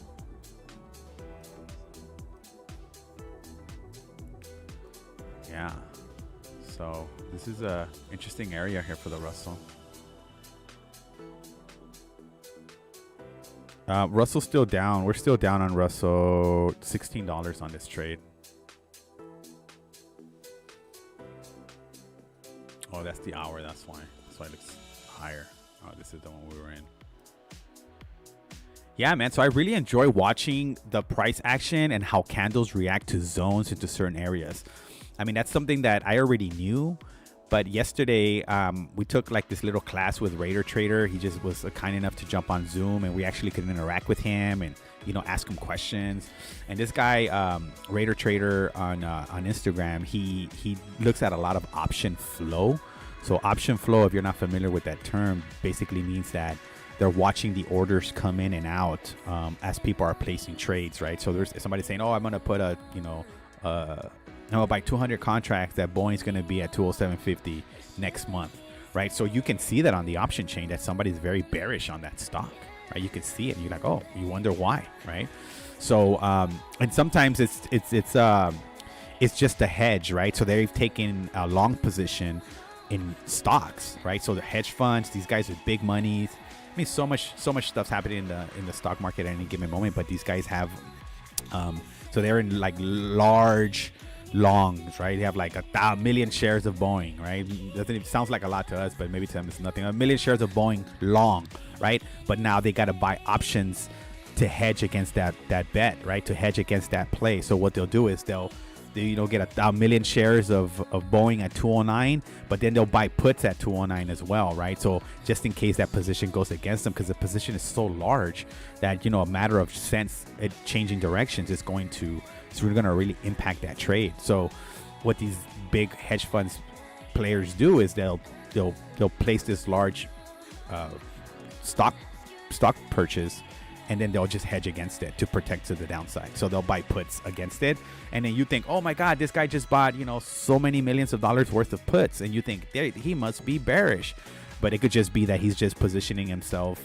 protecting his loss there, you know, because he's taking a long position on the other side. So a lot of you know, just a lot of gamemanship that happens in the stock markets. It's definitely not for the weak. I mean, you gotta be willing to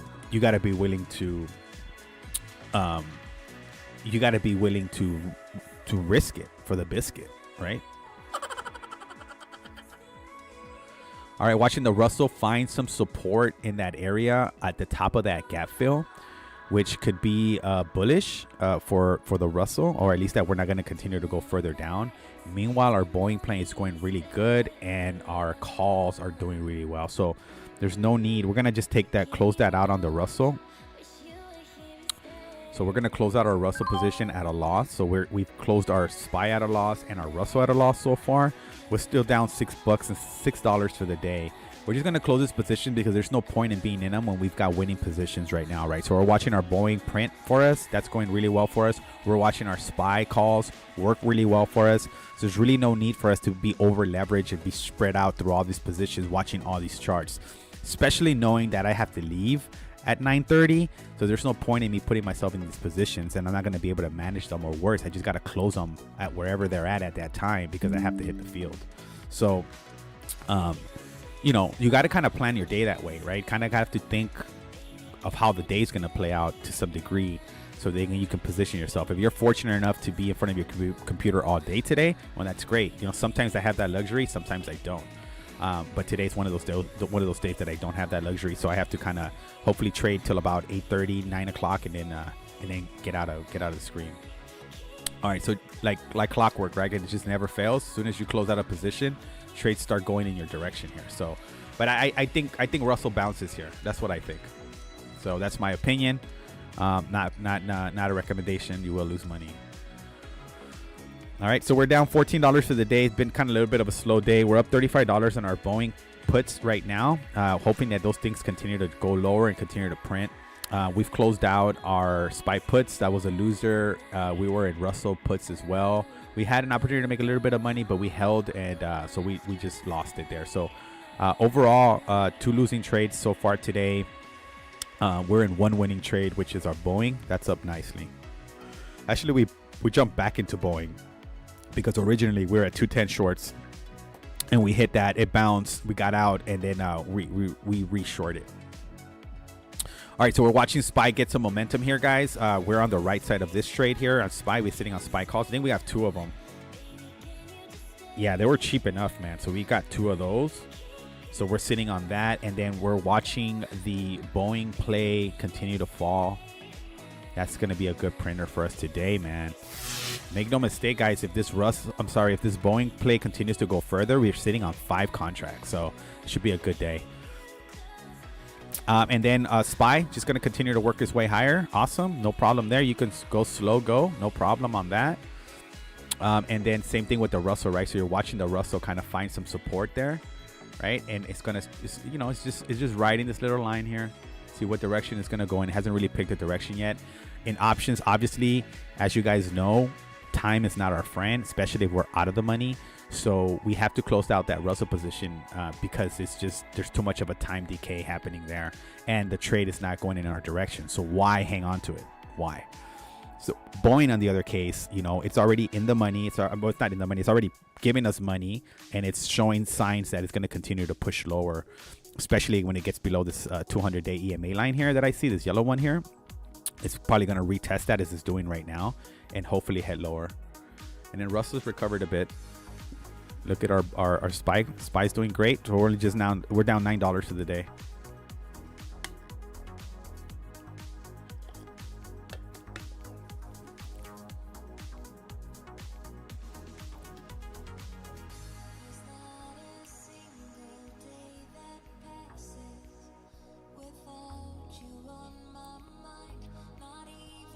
But anything can happen, right, team? So it's like, you know, even Boeing, right? Like Boeing could just get some major announcement that, you know, somebody bought a whole bunch of planes and, you know, it pops the stock. So It's it's just one of those things, man. Like I always say, if you have the money, if you have a profit. I mean, I was just talking this morning about how day trading, like, I don't know a lot of rich day traders necessarily. I think the big money is made on swing trading, and that's where when catching that big move is where you're gonna make the big money. And one of the examples that I had, that I was in Tesla calls this week at 187.50 calls for Friday expiration. Look at Tesla right now, it's 192.98 today. So if I would have just sat on that contract for a couple more days, I'd probably be have a nice bag today. But that's not the case, right? But it's happened to me before. It happened to me last week where I was in Tesla, again in Tesla. I think a 187.50 strike price 2 for the week. Monday and Wednesday, Friday, I think it shot up. I was up like $200-300 on it, and I just said, no, I'm gonna hang on to it, and I did, and I ended up losing all those gains and losing half the value of the contract at expiration, because it was at strike price, but it hadn't gone above the strike price enough for it to actually have value in the contract. So I just lost that I think I lost $150 on that, because and I had the money. So sometimes you're like, oh, I have the money, I should have just closed it, and you don't, and then you lose it, and then so basically what I'm saying is, like, it's just really about your risk tolerance and about your greed level too. How greedy are you? How greedy do you want to be? Do you want to make 300 a day, or is that enough for you, or do you know you want to make 3,000 in a day? So this is what happens to us as traders. It's like we learn to make money, and then we get dissatisfied with the quantities that we make, because we start losing a little bit of we start recognizing the value of that money. So anyway, hope that helps. My little soapbox there. All right, Boeing, continuing, Boeing, we're not afraid of Boeing. Boeing's going to continue to bounce and retest resistance, but it's trending in the right direction. This big, huge candle here is just an indication of me that a lot of selling happened here, and most likely has momentum to the downside. We're happy we got out of Russell, and then we're happy that our SPY calls are starting to head in the right direction. We're about 10 cents away from being in the money there.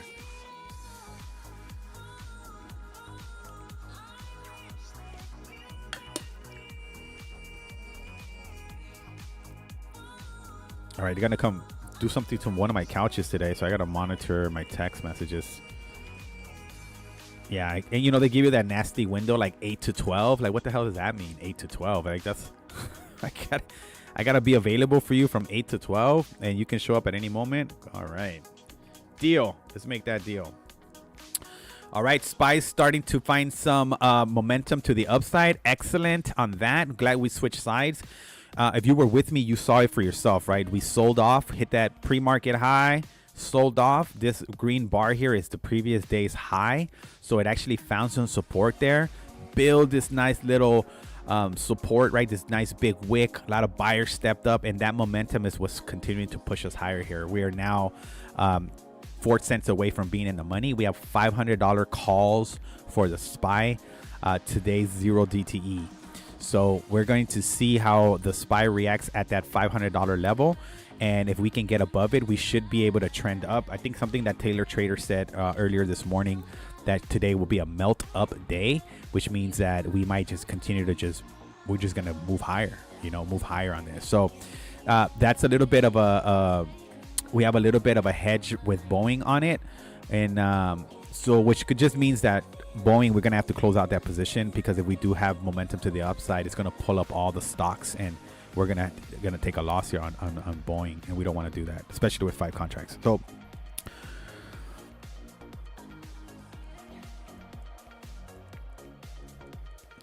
it's funny how Boeing's premium moves so much, right? Like on that little pop, and we actually went negative for a little bit, and then now it's back down to 1250. We're up 1250 on it. All right, traders, 2 minutes away from sitting here for an hour. Well, I've been here for a couple hours. I get up early here. I like being at my desk.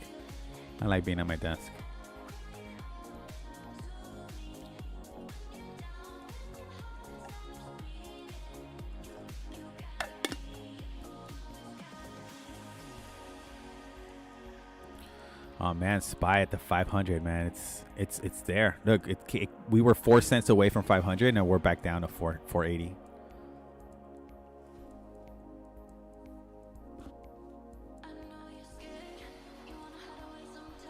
All right, traders, where you guys joining us from? Tap in, represent what city you're representing, what country. We had Taquito was in here earlier. I don't know if he's still in here, but he's from Lithuania, and it was 4 o'clock in the afternoon over there. And it was 6 in the morning here, so that's really cool that we've got people watching us from all over the world. And I think I had another gentleman here earlier this week, or was it last week? And he was from Boston, and it was like 1 degree or 4 degrees or something crazy like that. Yeah, man, that's crazy weather. All right, we're up $30 on our Boeing puts right now. I think the puts on Boeing are going to continue to print today. We have a nice size contracts on those. And then I think SPY is inevitable that we just breach the $500 mark and stay above it and just finish with all-time highs for the week. That'd just be the perfect script. If I had to write the script for today, that's what it would say.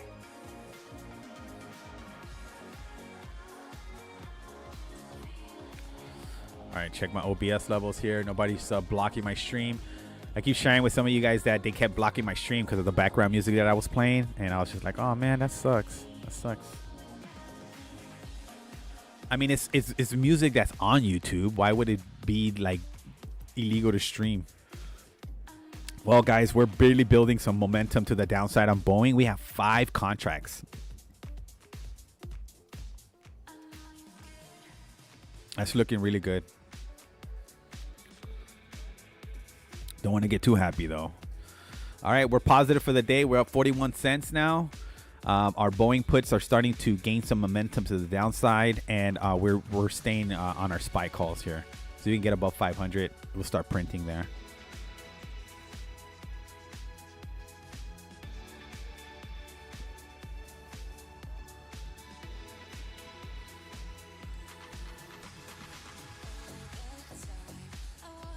I wish there was like a pump it down song, right? I think we get all happy when we're on the call side. It's like we play that song, you gotta pump it up, don't you know, pump it up. We get all happy and crazy, but there's no pump it down song. I don't know how that would sound. Pump it down? Maybe it's not as attractive. All right, guys, Boeing's starting to gain some momentum to the downside. We're up $52 on those contracts currently. And we're starting to see the SPY starting to find a little bit of resistance at this 500 level, expectedly so.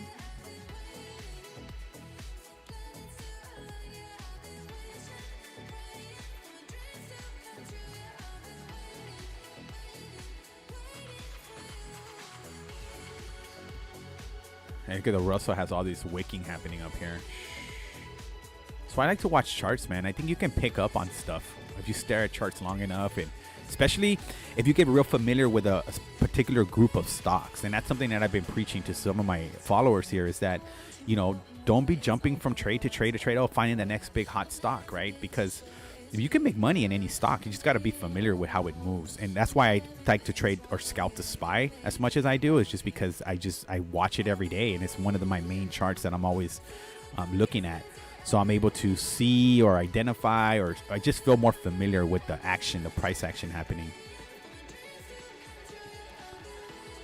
All right, man, look at this. So it feels we're on puts on Boeing and calls on SPY, and they're both working. See a little bit of a support here for Boeing. You see what I mean by staring at charts long enough? You just gotta develop this little, I don't know. It's almost like your eyes get drawn towards a certain level, towards certain things.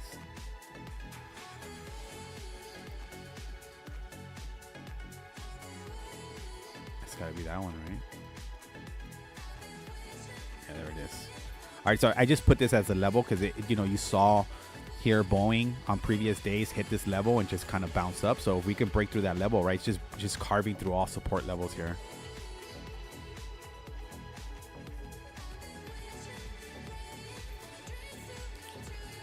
All right, traders, happy Friday. Thanks for joining us today. Don't forget to subscribe to our stream to be alerted when we come on air, and participate in our poll. Just want to know if you guys are doing stocks, you guys are doing options. This is primarily an options channel, and we mainly trade options here. Oh, here's the Juliana segment. Good luck, traders.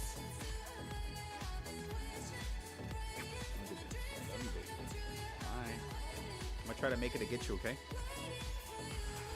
All right, traders, that's my lovely daughter on her way to school. She is committed to you guys, to wishing us good luck around this time, the days we're on air, because she's just such an adorable little girl, and she wants to wish us luck. All right, continuing to watch Boeing fall off a cliff here, hopefully, and then our SPY calls are working. We're up $20 for the day so far, with a lot more to go.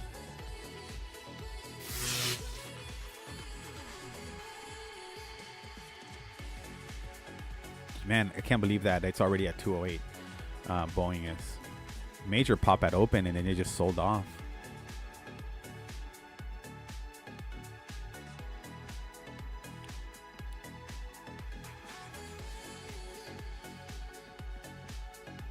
See a little bit of a bounce there. Yeah, Boeing's our moneymaker today. It's helped us. It's helped us with our losses for today. We didn't have major losses, but I think we lost $40 today. But we regained all that back now. And look at SPY slowly working its way up. We're slowly working that way up, riding. See, once it got above the 5-day, it still hasn't closed a full body above it. But once it made this move here, right? We breached that 5-day EMA line and we tested it. Now we retested here. Now we're above it. So if we can stay above this 5-day EMA line, we should ride that momentum to the upside. Glad we got out of Russell. Russell's just chopping sideways. Was eating premium. We had to dump that. And then here it is. We're watching Boeing break this support level.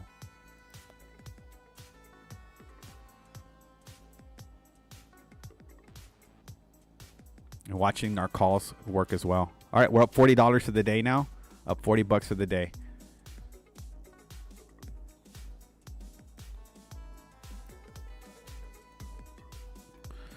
All right, traders, let me know what you guys are in, what positions you're in. If you're in any position, you've seen anything on the charts here. Any thoughts, feelings, comments, questions? How are we coming across the airways? Loud and clear? Are we dropping off? Can you see everything? Any feedback would be appreciated. Thank you very much.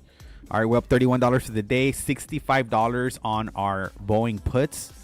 That's going well, as you know, we're still outside the money, right? So we want to get a 207.50, but we're already making money on it because we're close enough. Those premiums have gone up by getting closer to that strike price.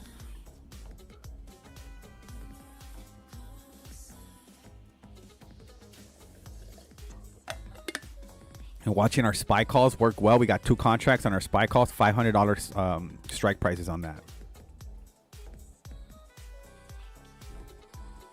See if Boeing's not going to hold that level. Look at Russell pumping too.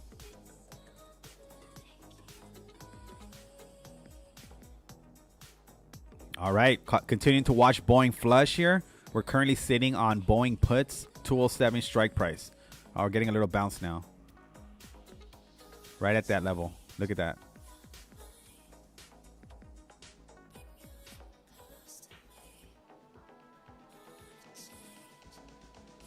So what we could do here, manage our risk a bit. Oh, Jay Hurt. What up, Jay Hurt? Thanks for tapping in. Yeah, 500 is that psychological level, man. If we can get 500 and break above it, I think we see momentum. We see major momentum to the upside into the close. Maybe all day. Maybe. Now, this is not financial advice. This is just my opinion, okay? You guys trade safe, trade smart. I'm thinking of cutting my Boeing contracts in half.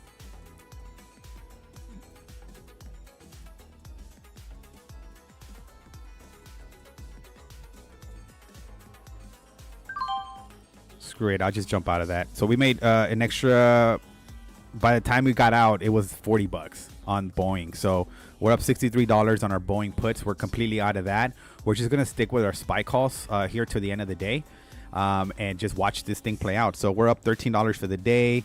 Made $63 today on Boeing.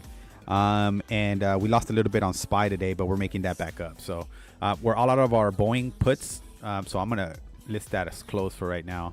You'll probably regret it, but it's okay. It's no big deal. It's really not a big deal. The stock market's open every day. There's opportunities to do exactly what I just did right now with you guys every single day. So there's no need to have regrets. I think we have to fall in love with the process. We have to fall in love with the process that happens when you're buying, selling, getting out of positions, closing positions. I think by doing that, it's going to help you become a better trader and not second guessing. Oh, we should, oh, look, what if we would have stayed? Oh, what? I mean, we could have, right? But same thing, like it could have popped in a different direction and you would have lost 5 contracts worth, which would have been over $100, right? So I think that as traders, we have to kind of detach ourselves, be emotionless as much as possible, and just be logical about our trades, you know? I mean, nobody ever went broke taking a profit. I know that's a cliche, but it's the truth, right? It's like, just take the profit. You make 20 bucks, 30 bucks, 50 bucks, take it.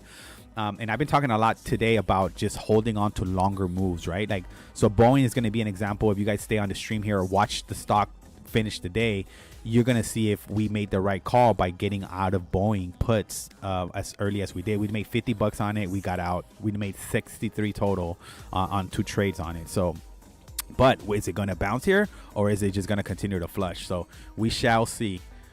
So far, our getting out of the Russell proved to be a good decision, and getting out of our puts on SPY obviously proved to be a good decision. So that's what I'm talking about. I mean, at least that's what I'm trying to convey to you guys as you're listening to this. Is that mental check and balance. Oh, I got to get out. Trust that. Oh, I got to jump in. Trust that. And just if you're wrong, then admit that you're wrong and then jump out. So hopefully that helps. All right, we're starting to see Boeing continue lower here. We'll see if that was the bottom of it. We may consider jumping back in for calls on it just because it's got a lot of momentum to the downside. The call option might be cheaper, but we'll see. We'll come back to that.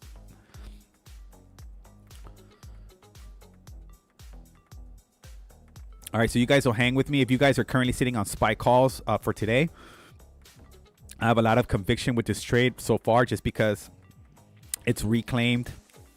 Well, a couple of things here, right? Like Gareth Salloway likes to say, you need to have like a criteria, kind of like a pilot, right? So what I mean by that is a pilot does not just jump into the plane and turn on the engines and just fly out, right? He's got like a checklist he has to go through. He has to check his flaps, he has to check a million things, I'm sure. It's a whole checklist.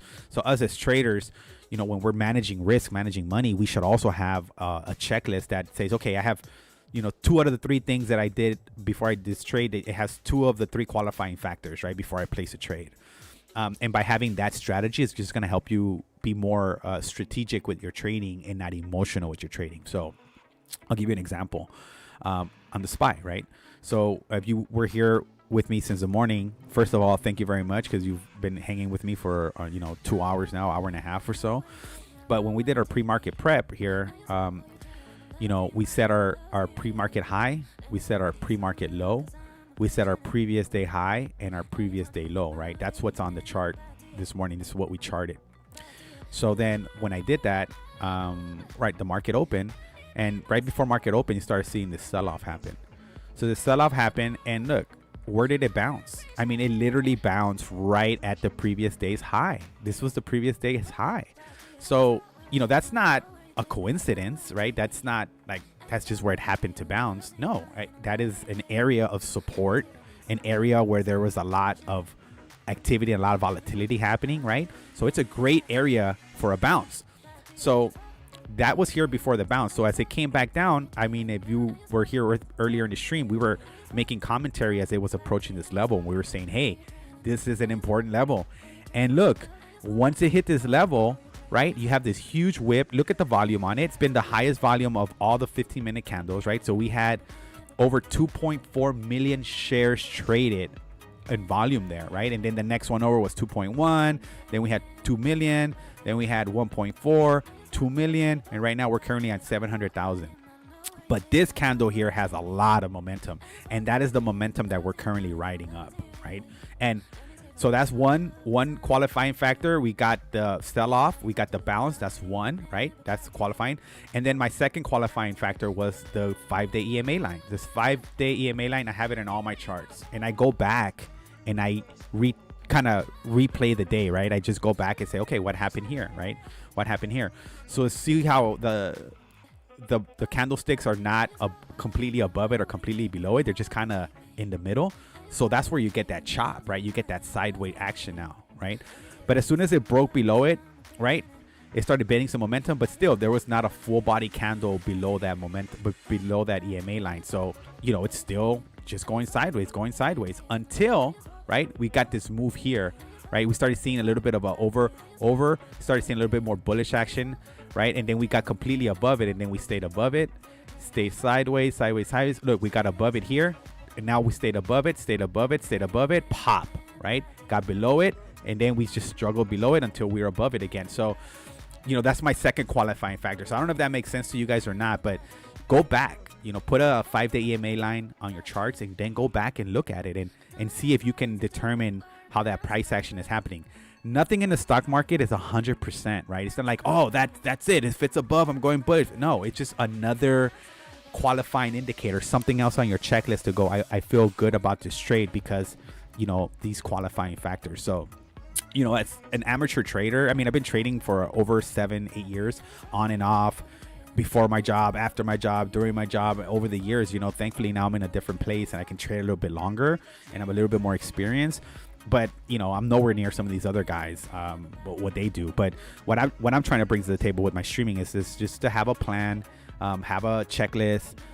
You know, don't get emotional about your trades. Don't start spending the money before it's made. And that's just what happens to us. You know, we're like, oh, with this trade, I'm going to make $5,000. And we fail to say, well, with this trade, I might lose $2,500. So I think when you start looking at the risk that you're putting on to make the money that you want to make, you're a little bit more conservative with the way you take your trades. You're not as, you know, you're not just jumping in and out of trades. So, you know, that's my philosophy for the day. Hope you know, it gives you guys some perspective, and maybe, I don't know what your experience level is, but it kind of gives you a little bit of support in the way you may or may not think. So anyway, hope that helps. All right, continuing to watch the SPY here. Obviously, it's having some challenges here. Look at the wicking action happening at the $500 level, right? So we're seeing that, you know, it's not just going to bust through. It's just not going to continue to pump higher and just go higher and a bunch of sellers. So there's some people that all can anticipate and they can translate kind of the emotions people are having at this level. So we're all hoping, maybe that's why the contracts were so cheap, because everybody's just buying cheap contracts. So we're not going to get above 500 today. We shall see. And then look at our Boeing, right? Aren't we glad we got out of our Boeing, right? We're talking about levels, talking about zones. And look, right, I drew this earlier today because I saw that this was an area where it wicked down and it got some support. Look at that support, kind of exactly what happened here on the SPY, right? We dipped down to this support area, bunch of buyers come in, pushes the stock up. Now we're looking Boeing. I had this previous area here as an area of support. Now Boeing's worked all this way down. It's hit this area, and now it's kind of like bouncing. It's kind of bouncing here. And that's why we closed our position, because we were able to at least grab $40 out. Right now, we would be possibly not be up $40 on that trade. We'd probably either be down or break even, because we're far away from the money. Oh my God, hold on.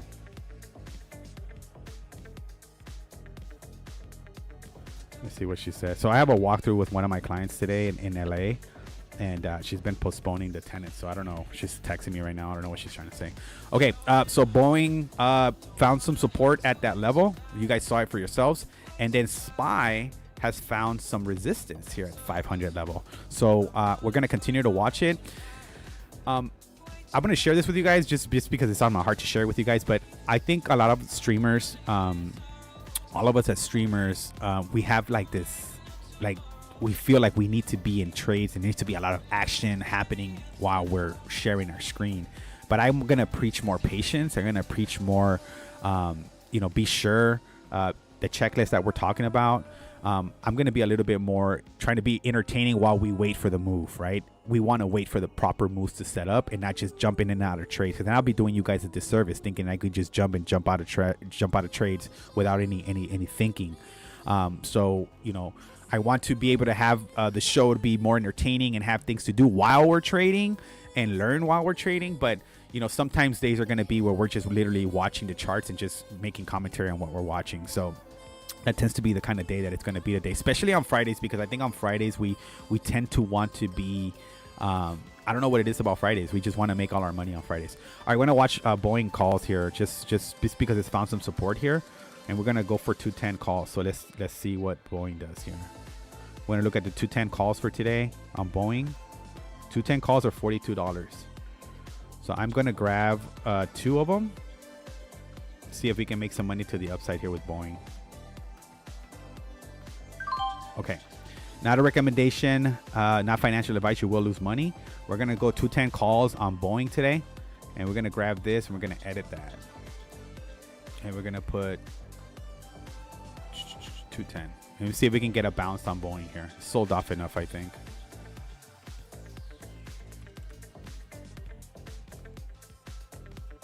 I don't know if this mix is going to finish soon, too. I think it's only an hour. Okay. All right. So now we've switched sides on Boeing. And we've taken calls. We've ridden the puts all the way down as we can. We came to this area here of support, right? We have this area of support. I think that's a good area of support, at least to get a little bit of a bounce and try to come up to this 5-day EMA line, right? So this is the goal: is can we come up here and test this, and better yet, can we get above it, right? So we're already up $21. We bought 2 contracts for Boeing, 210 calls for today off that bounce, and we're already up $20 on it. So we can just get out right away, right? Or we can see how this is going to play out. So we're going to give it a little bit of time. This candle here formation is exactly what we're seeing here right now. We're going to see if we can fill the whole candle. But at the very least, I feel good about this trade, a little bit better about this trade, because now we've kind of found this dip here, and we're going to see if this candle can close higher than the previous candle. And that would definitely switch the momentum for us.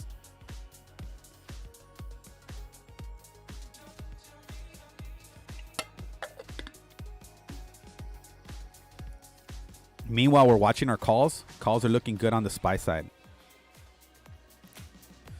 Look at this.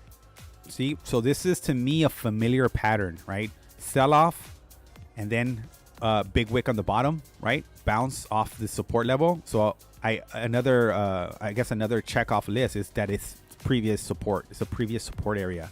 And from this support, you know, the stock moved higher. So we'll see. It doesn't mean anything. It doesn't mean that it's going to happen. It doesn't mean anything yet. We have to just see if we're right. SPY, see 500, right? It touched that 500 level and then it's starting to feel that resistance right away.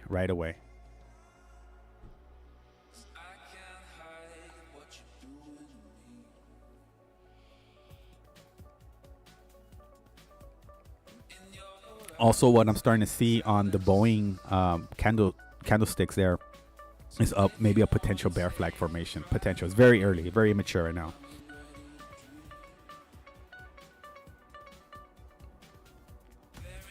So those contracts are down to $9 now. They were 20 at one point.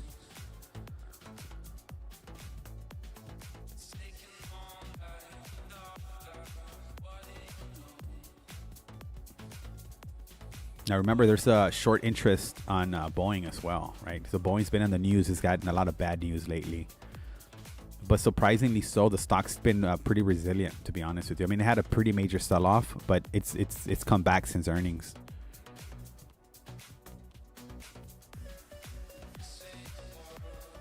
All right, traders, it's 8 a.m. on the West Coast. Happy Friday. I am Shimano Trader. This is The Spread. We're a live trading show Monday, Wednesdays, and Fridays, 6 a.m. to 9 a.m. Pacific time. Please subscribe to our stream. You'll get an email once we go live. Also, you can follow me at Shimano Trader on Shimano Trader. Yeah, Shimano Trader on Instagram if you just want to connect there. You know, I try to kind of recap the show and share pictures and things like that. But that's if you just want to connect outside of Tradecaster. And then again, we're off air at 9, and then feel free to jump on and support our other traders on the platform. Become a member, consider that, and thank you for your love and support. All right, SPY's working out beautifully for us. Are we in the money now? Yeah, we're up $7 on those contracts for SPY. We have 2 $500 strike price contracts expiring today. If we can just get above this $500 level and continue to push higher, we'll be making some good money on that. So we're already in the money on that. And then we're also sitting on Boeing calls. We've had puts in the morning, made some good money at $60 or so in 2 trades on Boeing taking puts. Now we've off of this support line here in this reversal. We're hoping for a reversal. We want to reclaim the 5-day EMA line and start to ride that up. We don't know if that's going to happen yet. So we're just that's what we're hoping for. And then we were in Russell puts earlier in the day, but we got out of that. That's proven to be the right decision so far.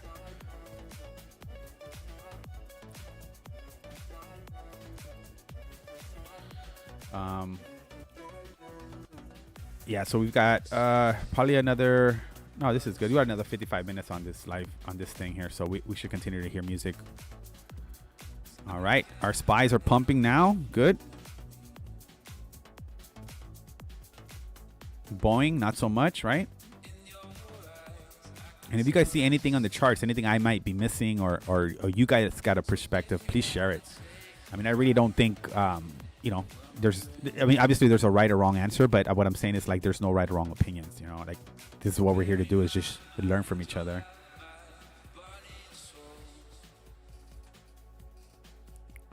Where's my client saying? Did she say we're not meeting, or?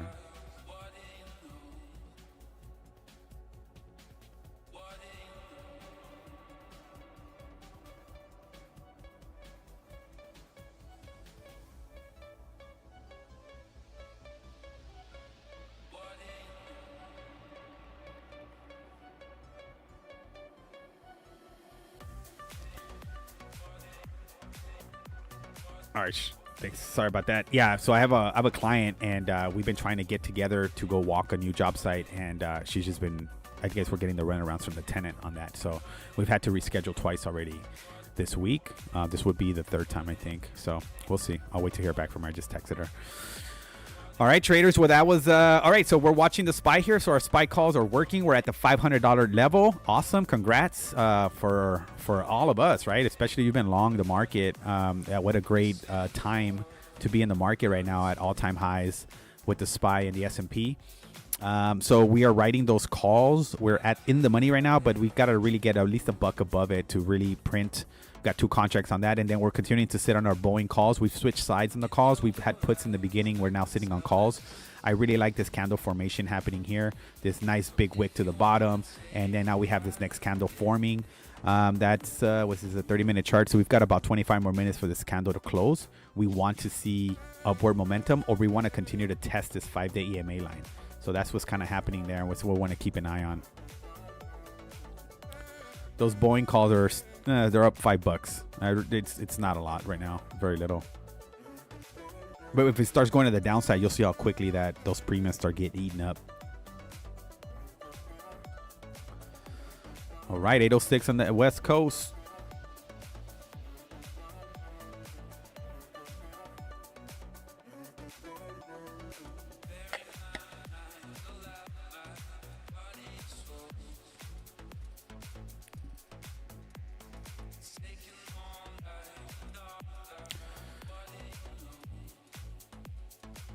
All right, we'll take a trip, see my other chart, see what's happening with the other chart. So pins had a pop. So Pinterest had a pop after earnings, and then it just sold off.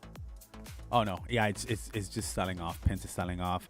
AMD it's up 354. Upstart, I have a long-term short on. I have a long-term put on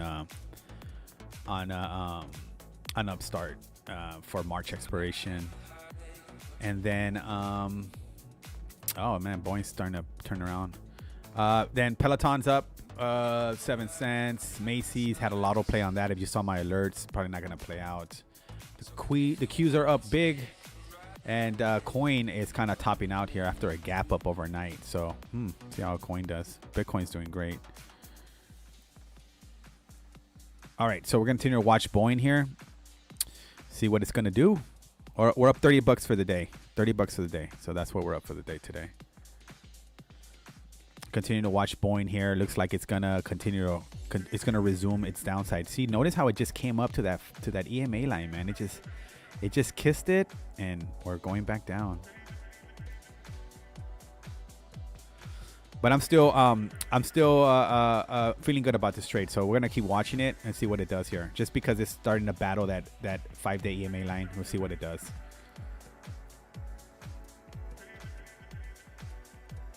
Yeah, when you zoom out though, right, it kind of looks very bearish. All right, boom, we got a pop on SPY, guys. Awesome. So SPY's 500, above 500. We're gonna see how that plays out. Russell's continuing higher. Awesome. Awesome possum. All right, so this is great right here. We're above our price target. We're gonna see if we can ride this puppy all the way up to newer all-time highs. 501 pre-market on SPY.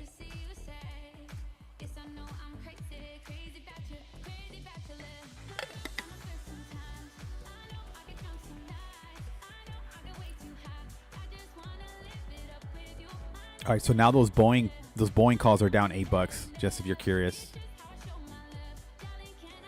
So if we break this support here in the bottom, then we're gonna get out of it. So that's kind of our target area to get out of this. But look, what if we would have kept the puts? We'd be up even bigger now.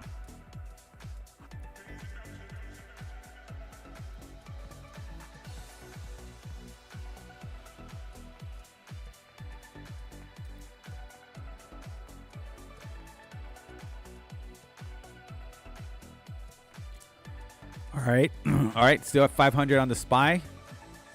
Definitely finding some resistance up here. There's some resistance happening in this zone.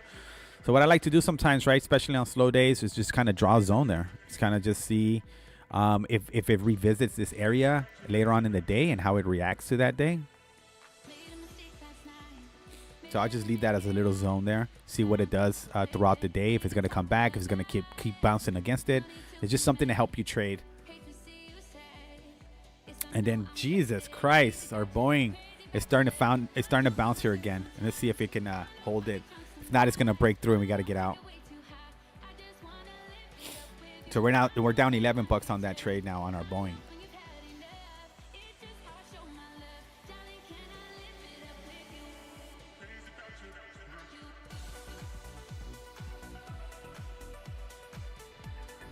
All right, SPY's, I think just SPY's just getting some strength here, man. I think SPY's going to definitely push higher. I think there's a lot of people expecting it to move higher. So we'll see. There's Boeing on your bounce again. You could have averaged, if you wanted to, you could have averaged out on your calls there. I'm going to keep watching it, though. All right, Tesla's found, a little bit of resistance up here. Now it's bouncing down. That's what I like to show you guys, right? So it was above the EMA line. Once it got above it, it stayed above it, stayed above it, stayed above it, stayed above it, still above it. Now it's like kind of testing that support area here. So we're going to see what Tesla is going to continue higher or is just going to come back down. Same thing with our SPY calls, right? Our SPY calls are working nice for us. We're just going to stay in those, no problem. Watching Boeing bounce. Now we got a little bit of a higher high here. Maybe. Let's see if we can get a higher high on it, I mean. Yeah, but see how, it makes you feel good about your trade, right? That it didn't just flush through. So it's just really testing the support area here. It's testing it while getting pressure from the 5-day EMA line. So it's going to have to pick a side. It's going to have to pick a direction. All right, our calls are doing well on the SPY side. We're up $40 for the day.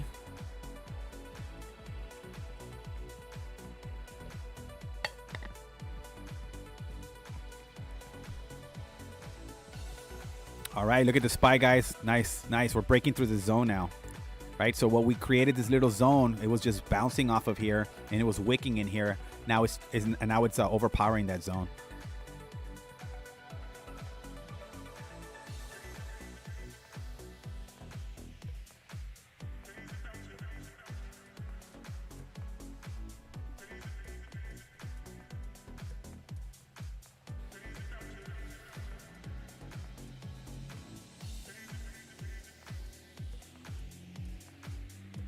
All right, up $41 for the day. Watching our Boeing call bounce as we wanted it to. And then our SPYs is doing beautiful. Continuing to hold this $500 level. We're in the money now on that. Look at the Russell, right? Happy we got out of that call, right? At that time, if you guys were with me during that, we closed out our Russell puts. We made a little bit. We're trying to make a little bit of money here. But no, man. It reclaimed that 5-day EMA line, and now it's back above it. It's looking strong. So SPY.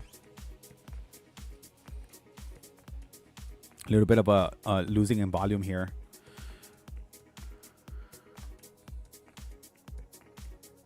All right, 209 on Boeing. We want 210 calls on that.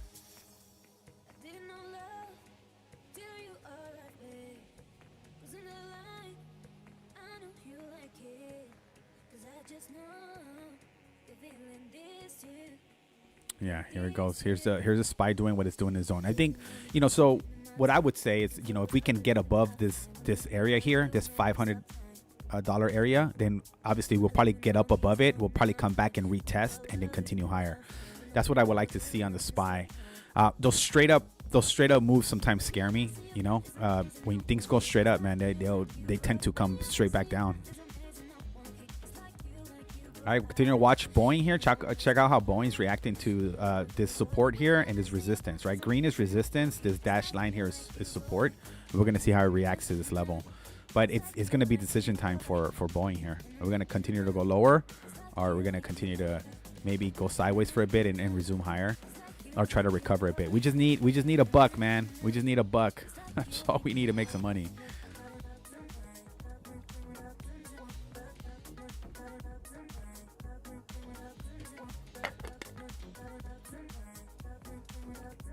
Yeah, my client canceled. She canceled again. This was the third time already. No big deal.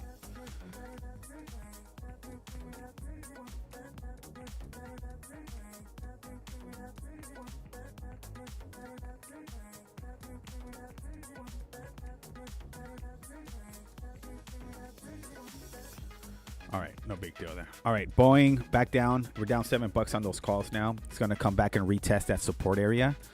So the critical time here for Boeing, right? If it cannot hold this area here, I really don't have another level here until maybe that 206 level. So we may consider puts here. May consider puts as a hedge here. Just depends how much they cost. Oh man, look at our SPY. SPY's doing great here. I like SPY here. It's in that zone. It's in the middle of that zone now. See what it's gonna do in this zone.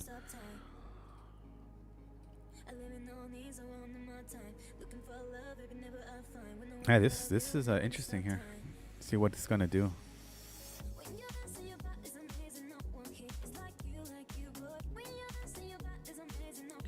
Yeah, you can see this is finding definitely has some pretty major resistance up here for the SPY. Look at this, and look at this level here. Look, it's like right that level is right here, right? So when this thing popped up and it came back down, and then it created the next candle over, check it out. It's almost the same exact level. So there's definitely things happening in these levels, in this zone here. Oh, there's our Boeing calls, man. They're going against us now. It's only down $10. But it doesn't take much for things to flush, man. Once it loses the support, for some reason it'll just flush.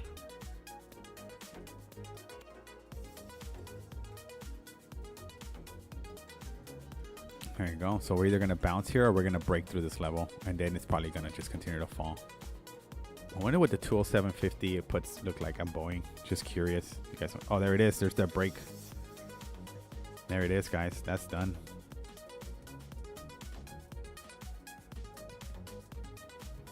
Yeah, so if you want to jump into 207.50 puts on Boeing, it's going to cost you $150 today. If you want to continue to ride this momentum down. Going to come at a price, and Boeing's already proven that it's going to bounce in this area, but now we've created a lower low here, so I wouldn't be surprised if we just continue lower. So since the move down here on Boeing, right, it hasn't gone to the upside, and now that our calls here on SPY have regressed a little bit, we're down $5 for the day. But look at this. Look at Boeing. I make no mistake. It's got another 14 minutes or so before it closes this 30-minute this next candle. So anything can happen. Now you're starting to see SPY have a little bit of a resistance there. Just testing that green EMA line here. You're seeing Tesla as well, kind of top out here. And this could just be the top, guys. That could just honestly be the top.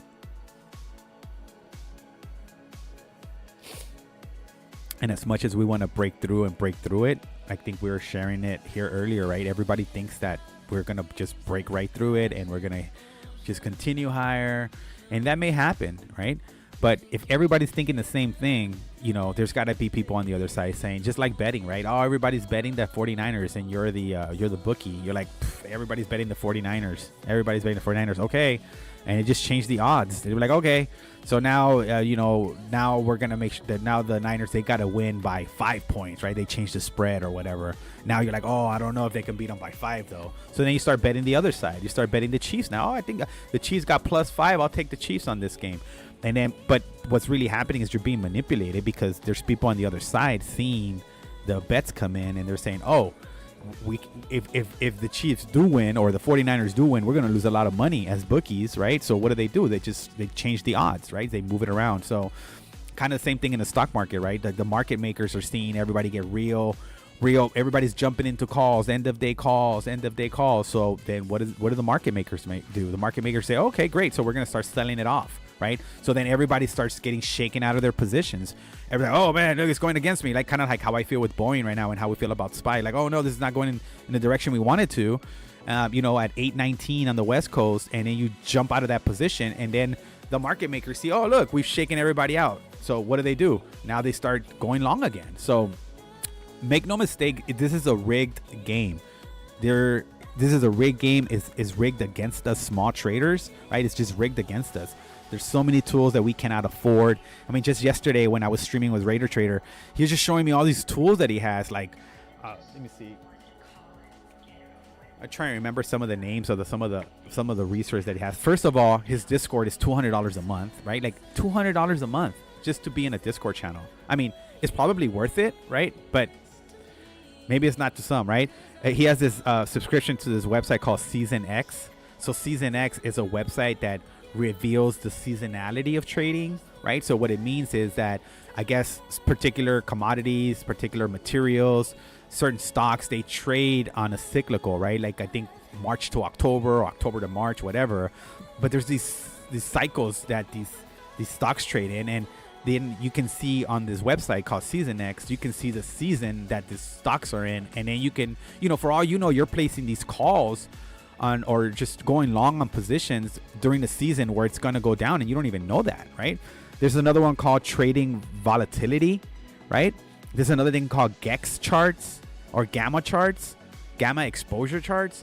So all these websites and all these places, they're like $200, $300, $400 a month to participate, right? So I mean, how is a small trader able to trade against the big boys when you're dealing with those you're competing at those levels? So I think you have to understand that's why when you are up $300 on a trade and the trading day is almost over, I just don't see nothing wrong with taking that trade. Could it have been a $3,000 trade? Of course, it's happened to me so many times, right? Like, oh my God, why did I get out of that? But I mean, you have to understand that you'll probably never get to that target, that money that you want to make on that trade, and you just hang on to it and it just reverses on you. I mean, it just happened to you. If you trade long enough, it's going to happen to you. So I know that a lot of you guys already heard this, have experienced this, right? So yourselves that what I'm talking about, we just, it messes with us, right? When we want to go long, we should have gone short. And it's like when I used to bet, there was a time when I used to bet, I used to just be like, okay, I have a 50-50 chance of this trade. I mean, of this bet, right? The Lakers are either going to win or they're going to lose, right? Like that's my bet. And you just feel so stupid.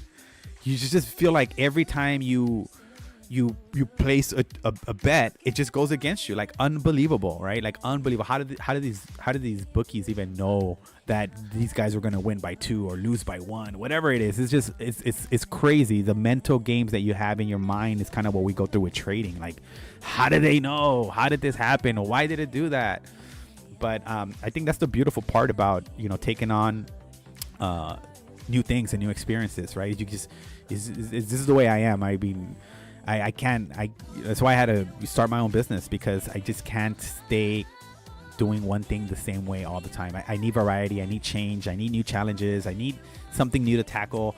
And I think trading allows us to do that. Trading allows us to kind of figure out our emotions, our feelings. If we're really committed and dedicated to our task, to our craft, we're gonna find the resources, we're gonna read the books, we're gonna spend time online, watch the videos, whatever, to get us to where we want to get to.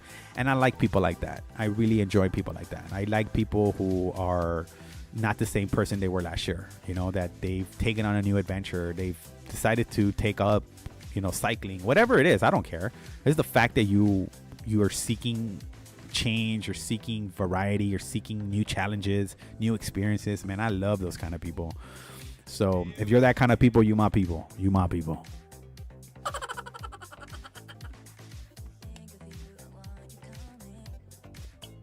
Oh man, so we are down $28 on our Boeing calls now, guys. And then we're watching the SPY kind of battle it out at the 500 level. So that, I mean, I would be very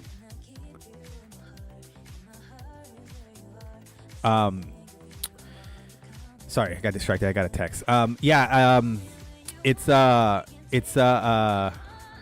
sorry, man. I get completely distracted from that text message. It's my client saying something. All right, 824 on the West Coast. Hope you guys are having a wonderful day. Don't know where you guys are at. Let us know where you're joining us from. Where you at? You at work? You're in the car? You're in traffic?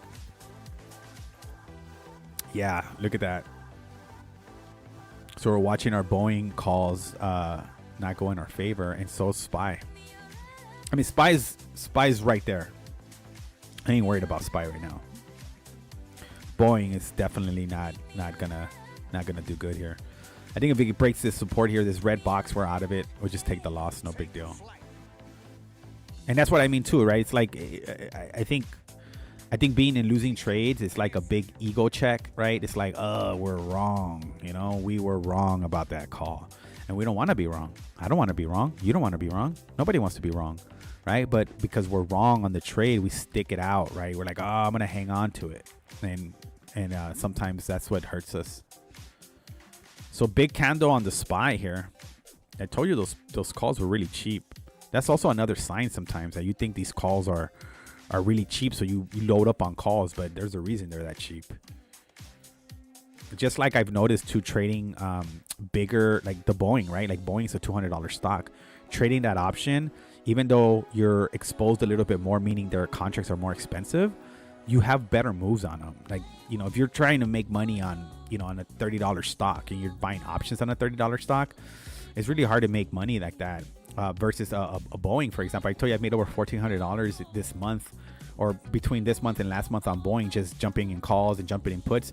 And I've just been fortunate to be well positioned when a big move happens. Like I was in puts when the FAA came out with something about Boeing, and dude, I made like $900 or something like that on it. Oh man, I feel it hurts. It hurts, Boeing. You just want it to bounce, man. You want it to bounce, but you see how I'm seeing the market as I want to see it, not as it really is, right? I'm watching this large candle develop after a big candle before the previous one, and we're still doubting ourselves, still thinking, oh no, it's gonna come back, it's gonna have a major pop. So these are the emotions and the feelings that we have to fight as traders every day. Admitting that we're wrong when we're wrong, right? I think that's what one of the reasons we lose the kind of money that we lose is because we don't want to be wrong. And we're obviously wrong here, at least in these positions that we've taken and that I've taken here.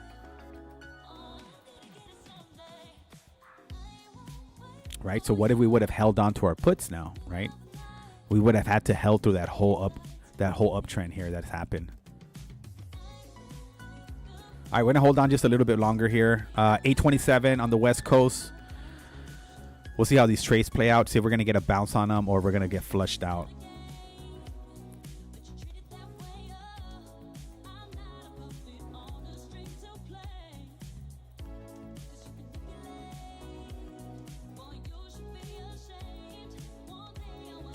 All right, traders, I'm thinking about doing some giveaways next week. I think Sean is giving away a month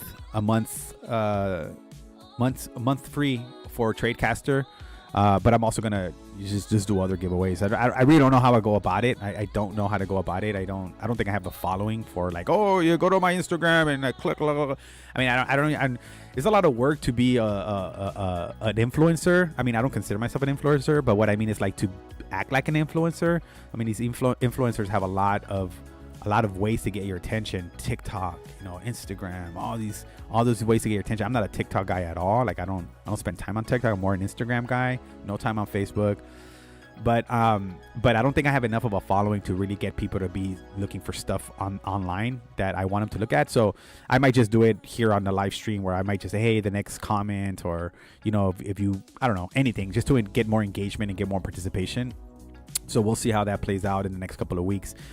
Give away some stuff that either I can send you via Tradecaster, or I can digitally send you. I have an online business as well, so maybe I can send you something from my store.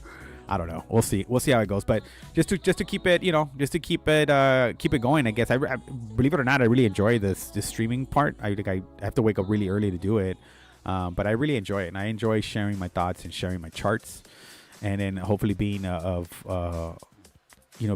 being somebody that can help, or feels that I'm helping out in some way, either by showing you how not to do things, or showing them how I probably see the world, and it might benefit you in some way.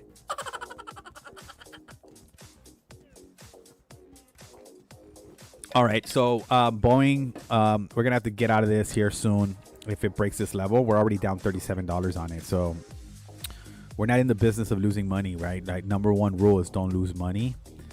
But I'm remaining hopeful on Boeing to see if it can breach this level here, and that's gonna cost me, it's gonna cost me money to see that, right? It's like when you're playing poker, right? It's like you don't want to see the other person's hands, but if you want to see that hand, you gotta pay. You gotta pay to see the hand.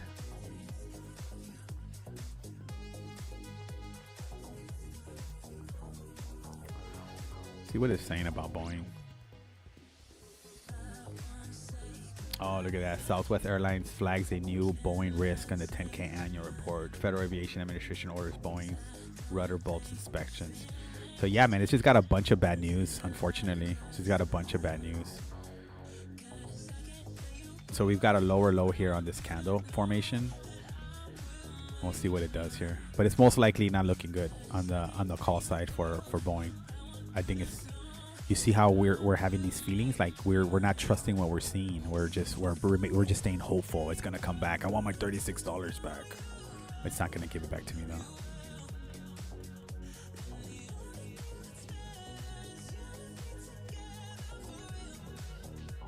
Look at SPY just going sideways.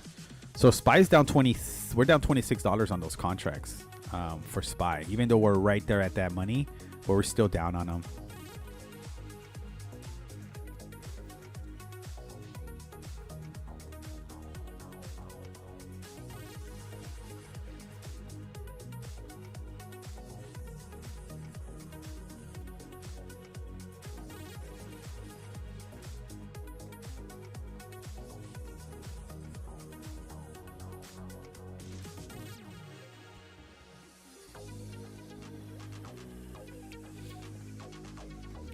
All right, traders, it's 8:30 on the West Coast. Happy Friday. I am Shimano Trader. This is The Spread. We are a live streaming show that streams 3 times a week, Monday, Wednesdays, and Fridays on Tradecaster, free on YouTube on Fridays.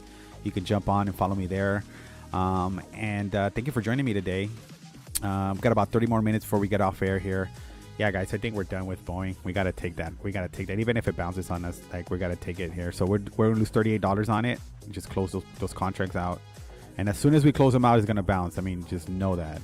All right, so we're taking the loss on that. So we made 40, we made 23, and then we lost 40. So we're up $23 on the Boeing trade for today. But yeah, we lost our gains on it. But look, rightfully so. We're out of it now. Probably should have stayed in our puts on it, but we didn't. So now we live in regret. And look at our SPY. Look at our SPY reversing too. So SPY is gonna shake people out of these positions, man. It's just gonna rattle people out of their positions. Especially everybody's aiming for the $500 calls today. Know that. So the market makers are gonna play with us. All right, we're down $43 for today. That's what we're down for today.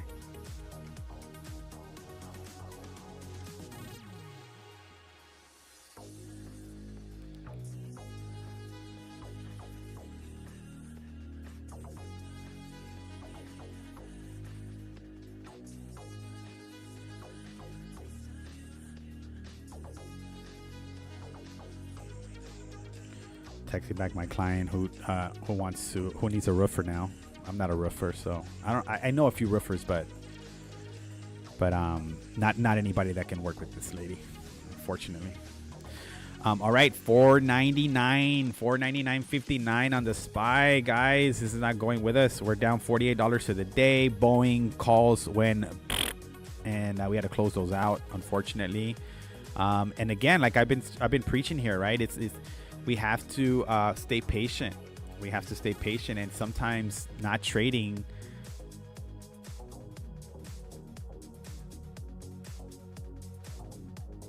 Oh my God, what did she say now? Supposedly this tenant will be out by 15, so we will be able to go in. Avalon? Sorry guys, I'm like yeah, I'm just trying to determine if we're gonna meet today or not, so forgive me here for, man, look at our, oh my God, we're in Boeing puts, guys, and we closed them out, right? So you guys got to see here, if you've been watching my stream this morning, we took Boeing puts in the morning, and then we jumped out of those and got in them again, and then we got into calls. We ate it on calls, and now these puts are printing. Look at that, guys. 208.23. I think maybe over trading here, guys. Maybe you're watching me over trade a bit here. Let's see, 208 calls. We don't have 208 calls. We only have 207.50 puts. Let's do it.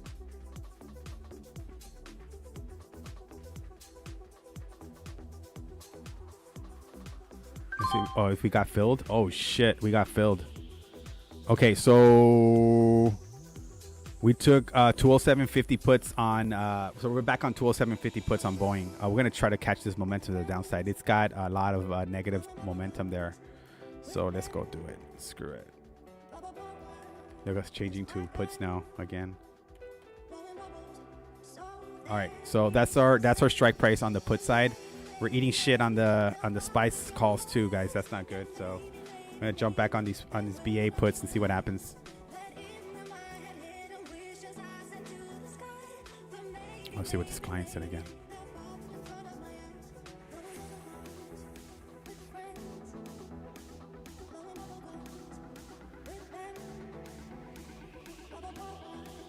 Jesus, this lady's, now she says we're back on. All right, here we go. So we're watching those Boeing calls. We picked up 5 contracts. Got a little bit of a revenge trade there. And see if we can make some money up on that. And then SPY is dumping. Tesla's dumping. Russell might dump. All right, revenge trade on Boeing, guys. see we can make some of that money back up.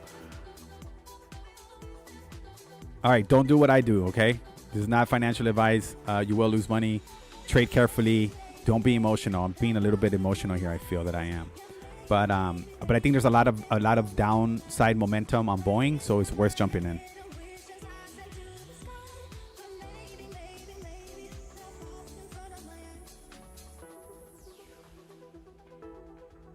Let's see what this lady's saying. She's changing things on me. All right. Doing good on the Boeing side. We might get a big dump on Boeing. Something's up with Boeing right now.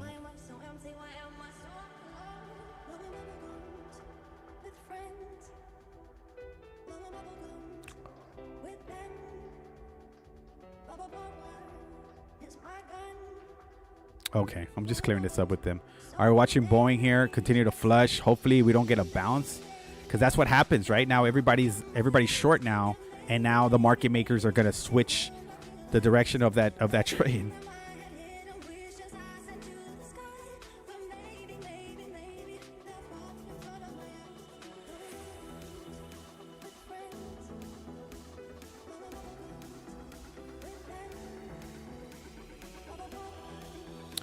All right. Okay, watching the SPY bounce here. We're watching Boeing sell off.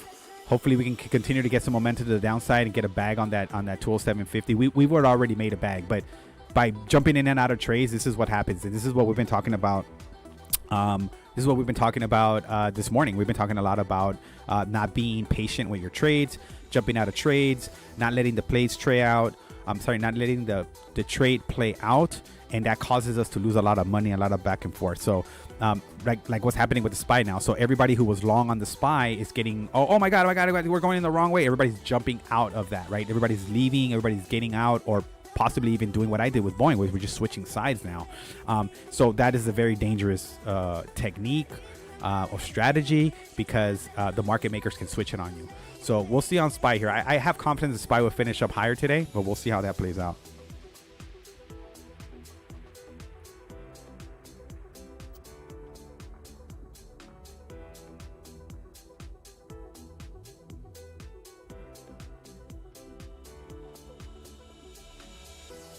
Oh yeah, 215. Okay, great.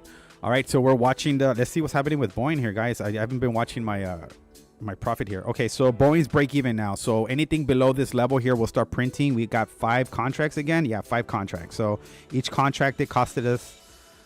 Each contract was $38. And then SPY. Look at SPY, baby. We might even pick up another call on SPY.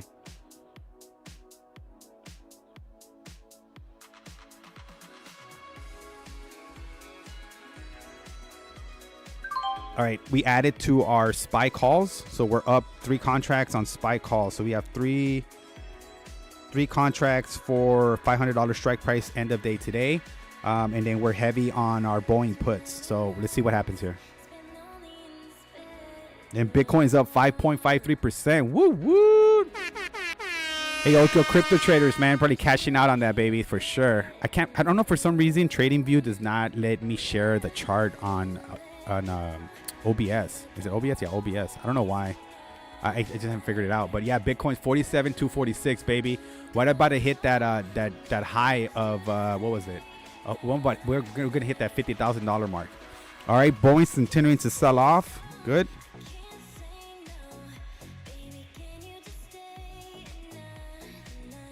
And then SPY's recovered some. That's great. So we added to our position on this dump from the SPY. So we have 3 contracts for $500 strike price expiring today. So we're watching that, and then we're watching the sell-off happen on Boeing. Let's see if we can get a little bit more out of this. Oh no, that's not what I meant to do. Look at the SPY, baby. Nice reversal.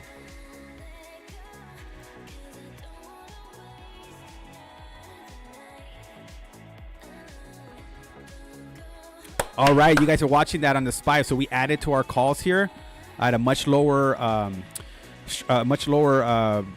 cost, and we've had 3 contracts for SPY on $500 strike price today, expiring today.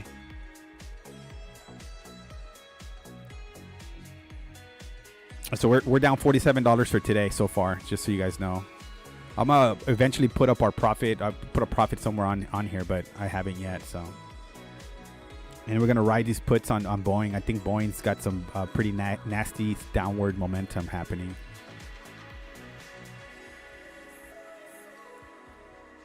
All right, 8:41 on the West Coast, guys. About 20 more minutes. We'll be off air. Thanks for joining me today. Don't forget to subscribe to our stream. We are streaming 3 times a week, Monday, Wednesdays, and Fridays on Tradecaster. We add YouTube on Fridays. So if you guys want to join the YouTube stream, you can. And then you can follow me on Instagram at Shimano Trader. If you want to connect there, it's just a brand new handle I did for the show. And then, tap in. Let us know where you're joining us from, what city, what country, where are you at, if you're looking at any plays. And thanks for joining me today. Appreciate you.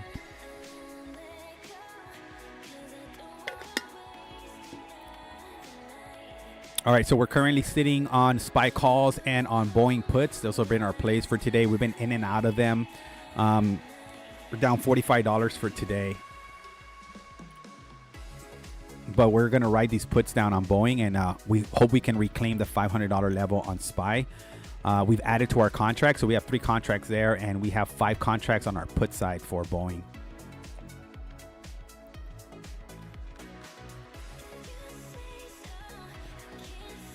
So if you guys been watching me trade here the last couple of weeks, I'm a big believer in the 5-day EMA line here. So we need to reclaim this line, this 5 days, which is the green line. We need to reclaim that to have a little bit more conviction to the upside. If you have any questions on what you're seeing on the charts on the screen, please let me know.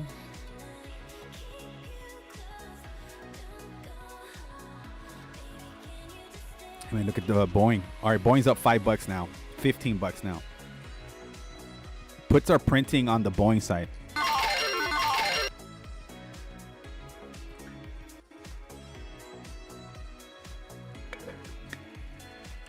That morning coffee, man. Gotta love that morning coffee.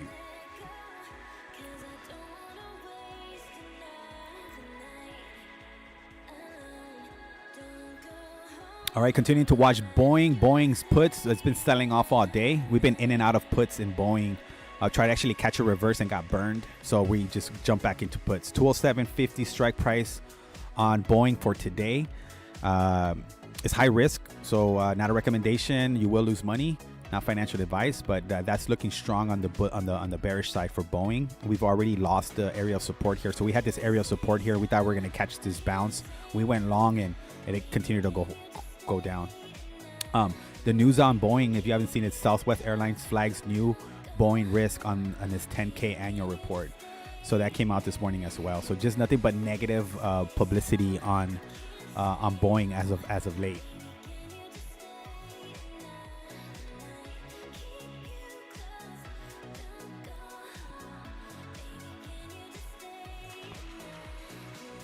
So we're continuing to watch Boeing here. Look at SPY, right? SPY is right up against that 5-day EMA line, right? We need to reclaim that. We need to reclaim that.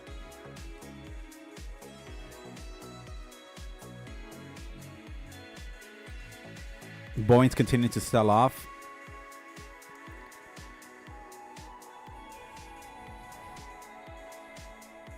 Hey, the Russell, man, just chopped sideways, man, just eating your premium. All right, so we're up 12.50 on those contracts for Boeing, down $27 for the day. And we'd be up a lot more, but just jumping in and out of trades. I've been trying to demonstrate to some of the watchers here or some of the viewers that, sometimes, not being patient and not watching your place or your trade play out is costing you money or costing you to be an inconsistent trader. Because you can see here on Boeing, right? We had the right idea from the open. We had the right idea. When this candle was forming, we were like, it's gonna flush, right? I felt like it flushed. We have this downward trend happening. That downward trend has been there for a while, right? This downward trend. So as it approached that, it was a good place to short. We shorted, meaning we took put contracts, and then we got out of them, right? So we took the short here, wrote all this down here. And when it hit the support level, I had this little support line here. It bounced off the support level, and I thought reversal. That's what I was like, oh, it's going to reverse. It came up to the 5-day EMA line, got rejected, and it just started rejecting hard. That's where we took a little bit of a loss there. So then we jumped back into puts. So now we're sitting back on puts. That's the backstory on Boeing right now. And then with SPY, same thing, right? So we took calls on SPY. I think we took calls on SPY, I believe, and then we took puts. But we've been in and out of SPY as well, and that's been costing us money. So, but we're going to try to stay long here. I don't like that it's below the 5-day EMA line here, but we're going to continue to watch it. But that's been kind of the day today. We've been in and out of the Russell as well. Lucky we got out of that. It's just going sideways anyway. All right. You guys have any questions? Let me know. Meanwhile, we're just going to continue to watch these positions play out. Going to just try to stay light today on a Friday. It's notorious for taking our money, so we're going to try to stay light, stay smart, and probably going to be our last trades for today.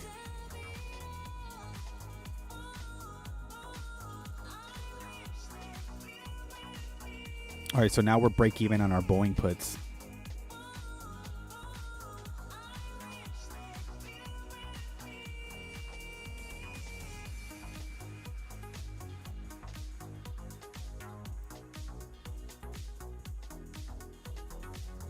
Apple's pumping today, up $1.54, almost 1%. Those $5,000 freaking goggles. It's so funny watching most people play with that. Coins selling off a bit too. Coins down. Oh, coins up. Coins up big, but it's selling off a little bit. Peloton's giving some of it back as well. Look at this. I'm hopeful, man. I'm hopeful of the SPY here. And we got a major pop, man. We're going to bank on those calls.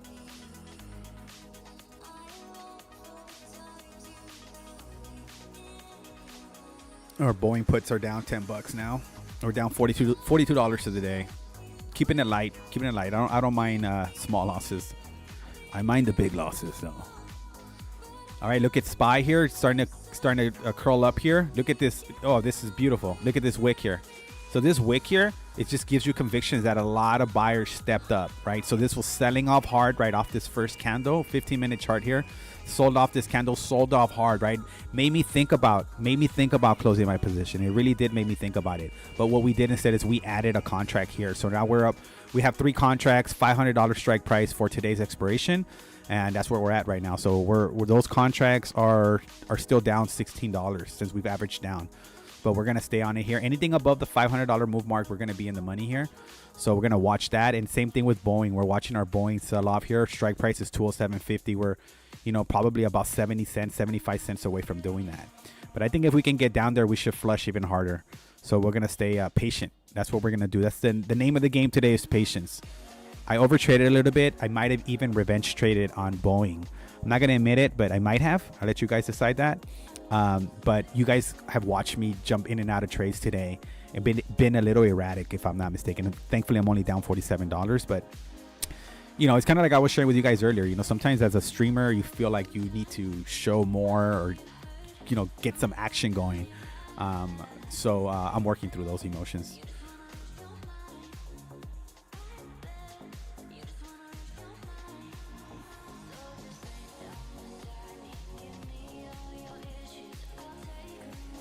All right, SPY's looking good here, right? It's testing or challenging the 5-day EMA line here. So we're gonna see if we can get above it, and better yet, close a whole candle body above it to give us some more conviction for the upside.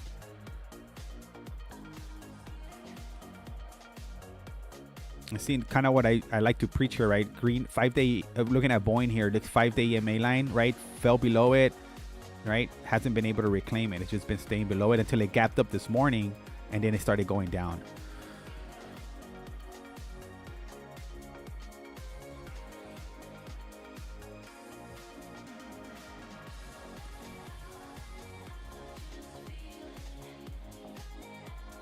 All right, guys, I'll be right back.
All right, streamers, we're back.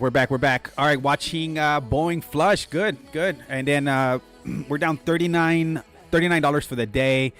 Spy is flirting with us and not really telling us much. And so we're down on those contracts. We got 3 of them. And then Boeing, I think Boeing are just going to continue to a downward move unless there's some news to make it reverse. So we're going to stay with those 2 trades as of right now.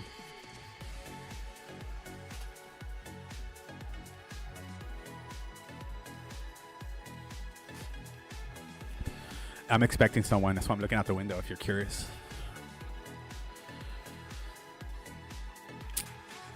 Yeah, Spy, look. Right? So if you guys been hanging with me all morning, you can see that this 5-day EMA line, right? We just can't get above it. We just keep getting rejected there. So, yeah, I wonder where the S&P is. S&P is 5015. So 5,015.90 is where the S&P is at right now. So futures are still pumping higher as well. VIX is super low, 12.81. Jesus.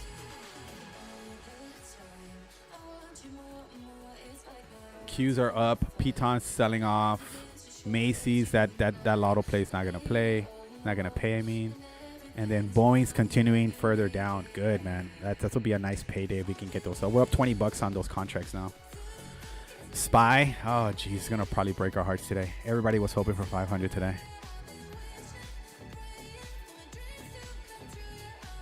You haven't blocked my stream yet. I've been telling you guys that they've been blocking my stream because I've been playing the wrong background music. So they block my stream. And then sometimes I don't realize it till like an hour later. And I'm like, oh my God, no wonder nobody's here visiting me today. But today has been a really good stream today for me. I've been having such a great time. I've got viewers today.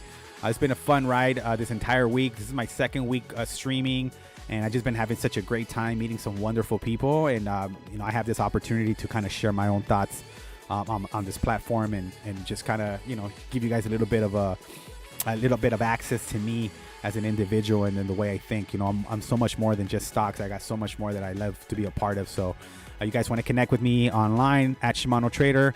And then from there, we can go from there. But other than that, just thanks for joining me here today and watching me trade. This is a lot of fun. We got about 4 more minutes till we're off air. All right, continuing to watch Boeing flush here. We're 207.99. Geez, we've been writing that from the beginning. Imagine that. We've been up huge. But that's good. We're recovering. We're down $27 for the day. Continuing to watch the Spy. Hopefully those calls pay. And it's just going to hang with the Boeing here. We're going to watch this flush or this downward momentum that it's got going on.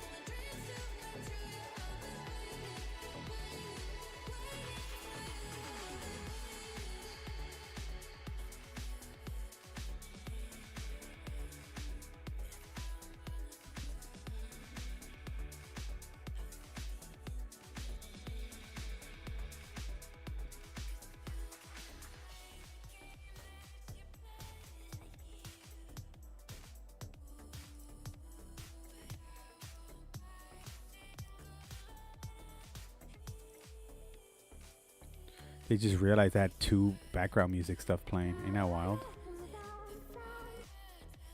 Yeah, that's wild.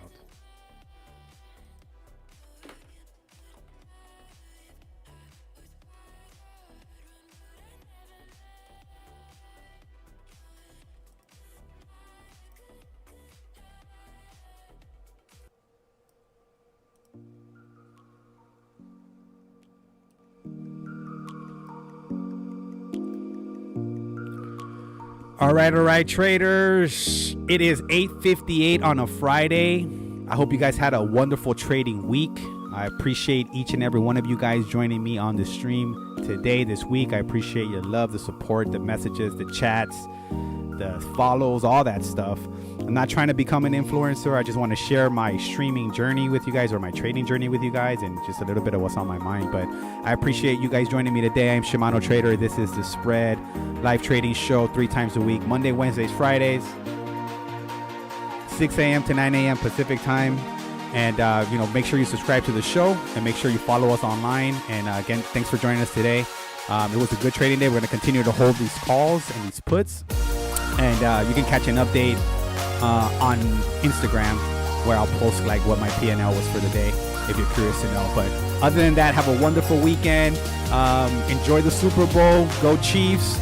I like the Niners, but I just think the Chiefs have just got too much experience, too much superpower, too much power behind the quarterback to really get taken out and get dethroned. So that is my prediction for the Super Bowl.